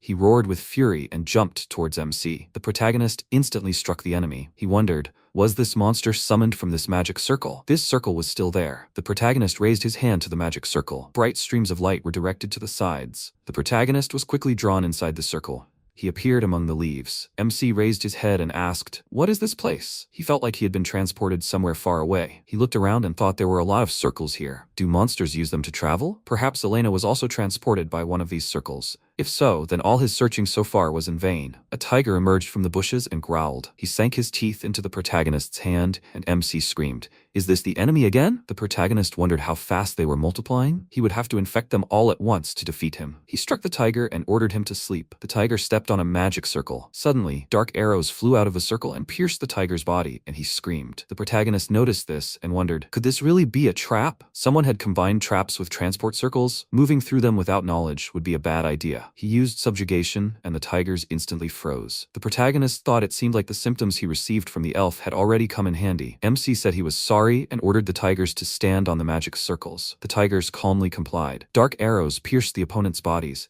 and they screamed in pain. The protagonist tensed and noticed that each circle was set with traps. Only one circle remained. None of the monsters survived, and MC had no more test subjects. Should he instead try to find another way? The protagonist thought for a moment and confidently disagreed. He approached the circle and exclaimed that Elena had risked everything trying to save him. He couldn't be afraid of a few wounds and retreat. It had been a long time since he lost Elena. She could still be in trouble. Even now, the protagonist resolutely asked Elena to hold on. He swore that he would bring her back to the surface. The protagonist raised his leg over the circle. He stood on the magic circle, and streams of mana surrounded his body. MC thought this circle was much more powerful than the previous one. A powerful flow of mana engulfed his body. After some time, the protagonist opened his eyes. He looked at the lake and asked if this was really an underground lake. MC was surprised to see Elena sitting on the ground. He called out to her and shouted that there she was. The protagonist had finally found her. Elena quickly closed the book, turned her head to the side, and asked if this was really Parasite. The protagonist agreed and said that everything was fine now. He was sorry that he had been looking for her for so long. Elena quickly ran towards him and exclaimed that she was very glad that he was okay. She knew MC would come to save her,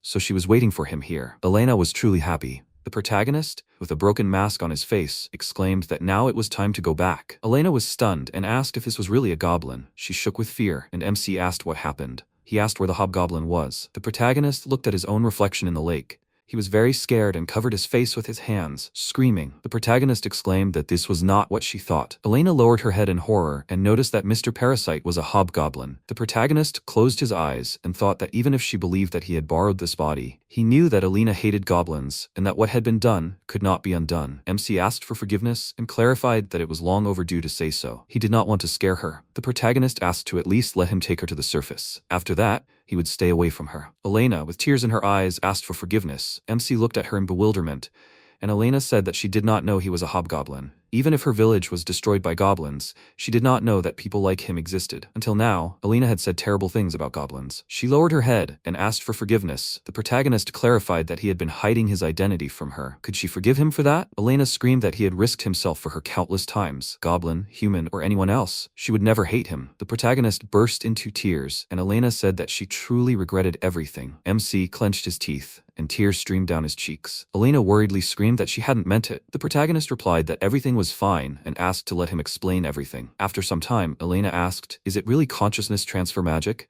The protagonist explained that his original body had been eaten, and now he had borrowed the hobgoblin's body. Elena asked in amazement, "Does he really inhabit other people's bodies with a soul transfer spell? Something like that?" MC thought this was pretty hard. Talking about viruses and reincarnation will only confuse Elena. Magic really does exist here, Roy said so. Better to leave it at that. The protagonist explained that, frankly speaking, they had met earlier than she thought. It was when Elena was aimlessly walking through the forest. They met by chance. She seemed so happy and purposeful. Elena was very surprised and covered her mouth with her hand. She remembered the past and screamed that when she fought the goblins, he was the wolf who saved her. The protagonist looked at her and agreed. He was stunned and wondered what he was even talking about. Wouldn't it be creepy for her to realize she had been followed all this time? The protagonist raised his hand and tried to correct the mistake. Elena interrupted him with a smile and shouted that she was very happy to think that he looked after her even when everyone in the guild turned their backs. The protagonist burst into tears of happiness. He asked if she didn't mind if he could continue looking after her. Elena joyfully exclaimed that there was nothing that would make her happier. They should continue to pave the way for adventures together. MC smiled and agreed, thanking her. Elena raised her fist and said that now, as he said, it was time to leave this place. She had regained her strength and was ready for any danger. Elena covered her mouth with her hand, remembering something,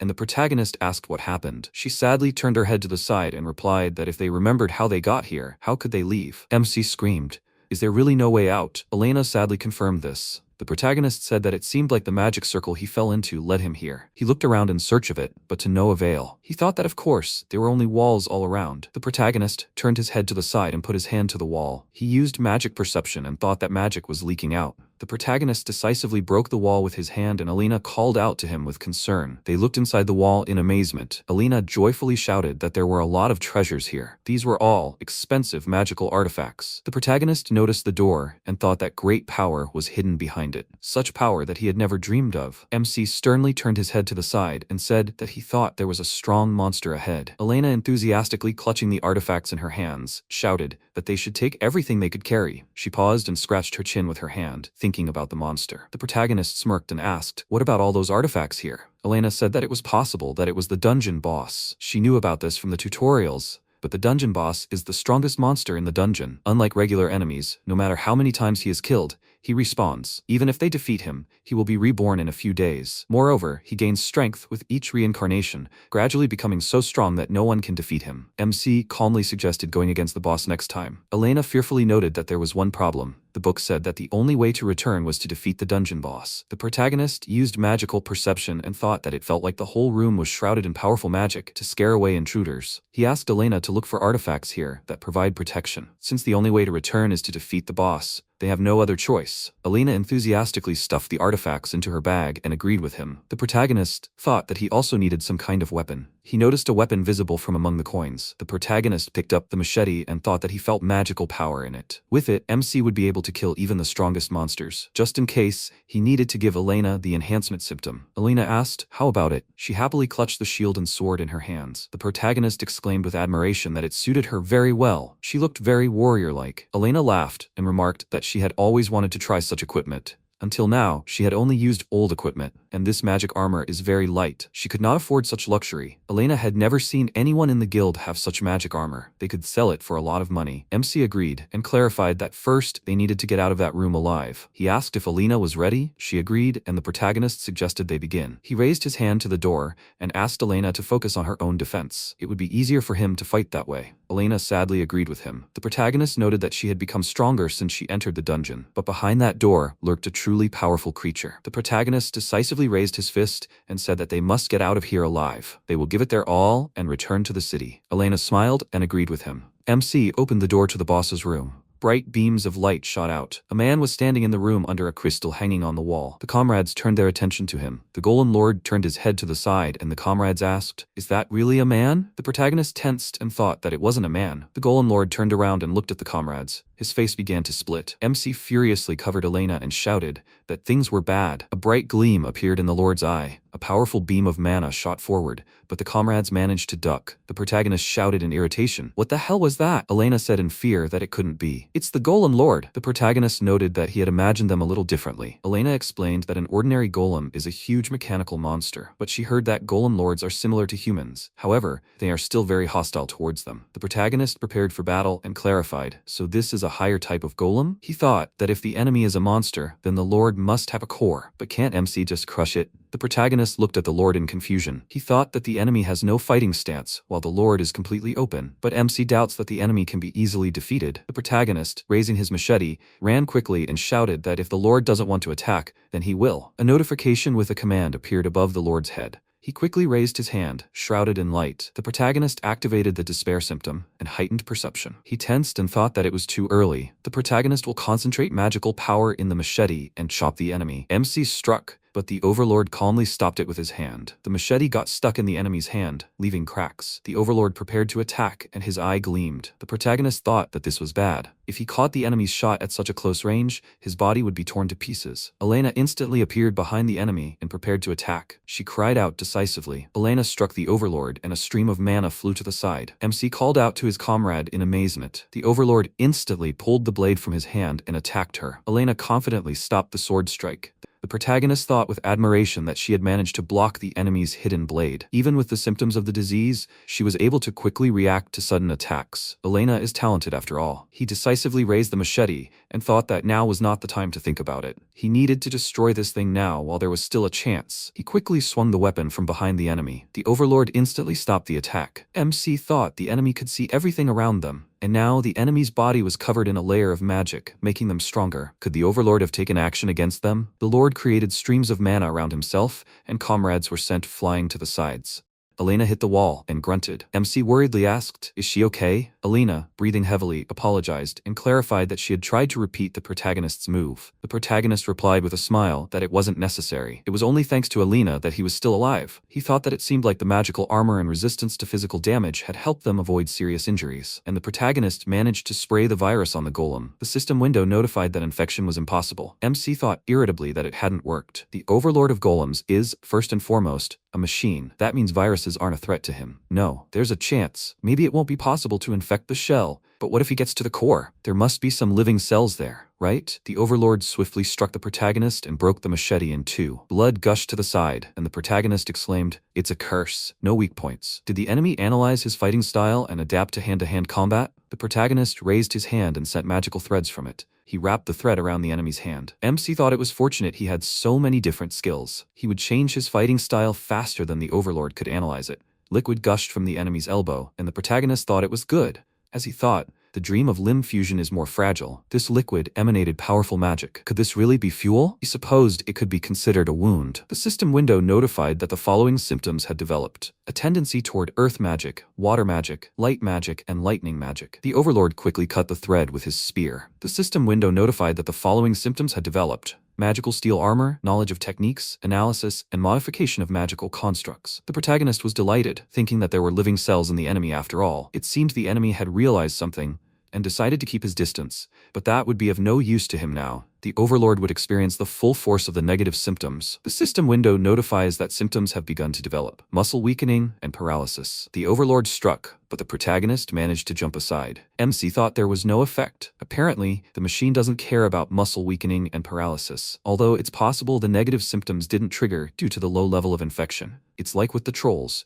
If the protagonist can spread the virus throughout their body, then victory is theirs. But it's not that simple. MC was happy to understand something. He turned his attention to the overlord and thought that there might, of course, be problems with the parts. But if such a person walks through the city, they'll definitely be mistaken for a human. The protagonist called out to Elena, and she turned her attention to him. The protagonist shouted that they wouldn't destroy the enemy. Elena was surprised and asked, if they don't, then how will they get out? MC confidently replied that he would capture the overlord instead. Elena noticed that this was the possession skill the protagonist had talked about. Their opponent was a boss-class monster. Would it work? MC exclaimed that it would. It wouldn't work right now. The infection needed to spread further. He felt he could take over the opponent's body if he could penetrate the core. The protagonist thought it would be hard to live among people in this body. And the golem looks just like a human, with very good stats. And the protagonist's conscience wouldn't bother him, since it was a machine. But to take over the master's body, the infection level needed to be increased. This meant he had to inflict even more damage on the opponent's body and let the virus penetrate the wounds. Maybe he could use the symptoms the protagonist had learned from the golem. He used knowledge of techniques, magic recognition, and analysis and modification of magical structures. MC saw bright flashes on the golem's body. The protagonist thought there were places in the head and chest that concentrated enormous magical power. There must be cores there. It turns out there are two ways to defeat the enemy. Either they inflict damage on the body that it can't handle, or they destroy both cores, the heart and the brain. The protagonist is going to take the golem's body for himself, so he needs to act carefully to avoid causing too much damage. Now, it's clear what to do. MC sternly turned his head to the side and, turning to Elena, said that they needed to weaken the golem so that he could take over its body. Elena could be in danger if she got too close to the enemy, so she should stand here for now and just watch. Elena agreed with him. The protagonist prepared for battle and thought that he needed to alternate his skills so that the enemy didn't have time to analyze them. He would immediately change his own form. The protagonist quickly rushed into battle. He raised his hand and created a thread of mana. It flew towards the enemy. MC thought that the mana concentration had increased and used knowledge of techniques. A stone appeared near the ruler's foot, and the protagonist wondered if this could really be earth magic. A stone wall instantly grew in front of the protagonist. MC used a strong arm, immense strength, and inhuman strength. He struck the wall with tremendous force and broke it into pieces. The overlord appeared stealthily behind the protagonist and prepared to attack. He pulled a huge spike out of his leg. The protagonist looked in horror at the spike approaching his face. He instantly directed acid towards the enemy, and the overlord's leg was destroyed. The protagonist thought it worked. He knew the enemy didn't expect Hobgoblin to secrete acid. For a creature that acts based on accumulated data, MC is its only enemy. Did the overlord really start the repair process that quickly? The protagonist picked up the stone and thought he would destroy the enemy faster than the overlord could recover. MC threw the stone towards the enemy with great force. He thought that if the enemy needed mana for repairs, then he didn't have the strength to counterattack now. The overlord tried to stop the stone with his hand, but it instantly crumbled. The protagonist instantly approached the enemy and raised his hand, intending to attack. He noticed the light in the overlord's chest and plunged his hand into it. The protagonist thought he had found the core. He needed to infect it before his body had time to recover. The system window notified that danger had been detected. MC wondered where the danger had come from. The enemy's hand quickly flew around the protagonist's neck. MC thought he had failed.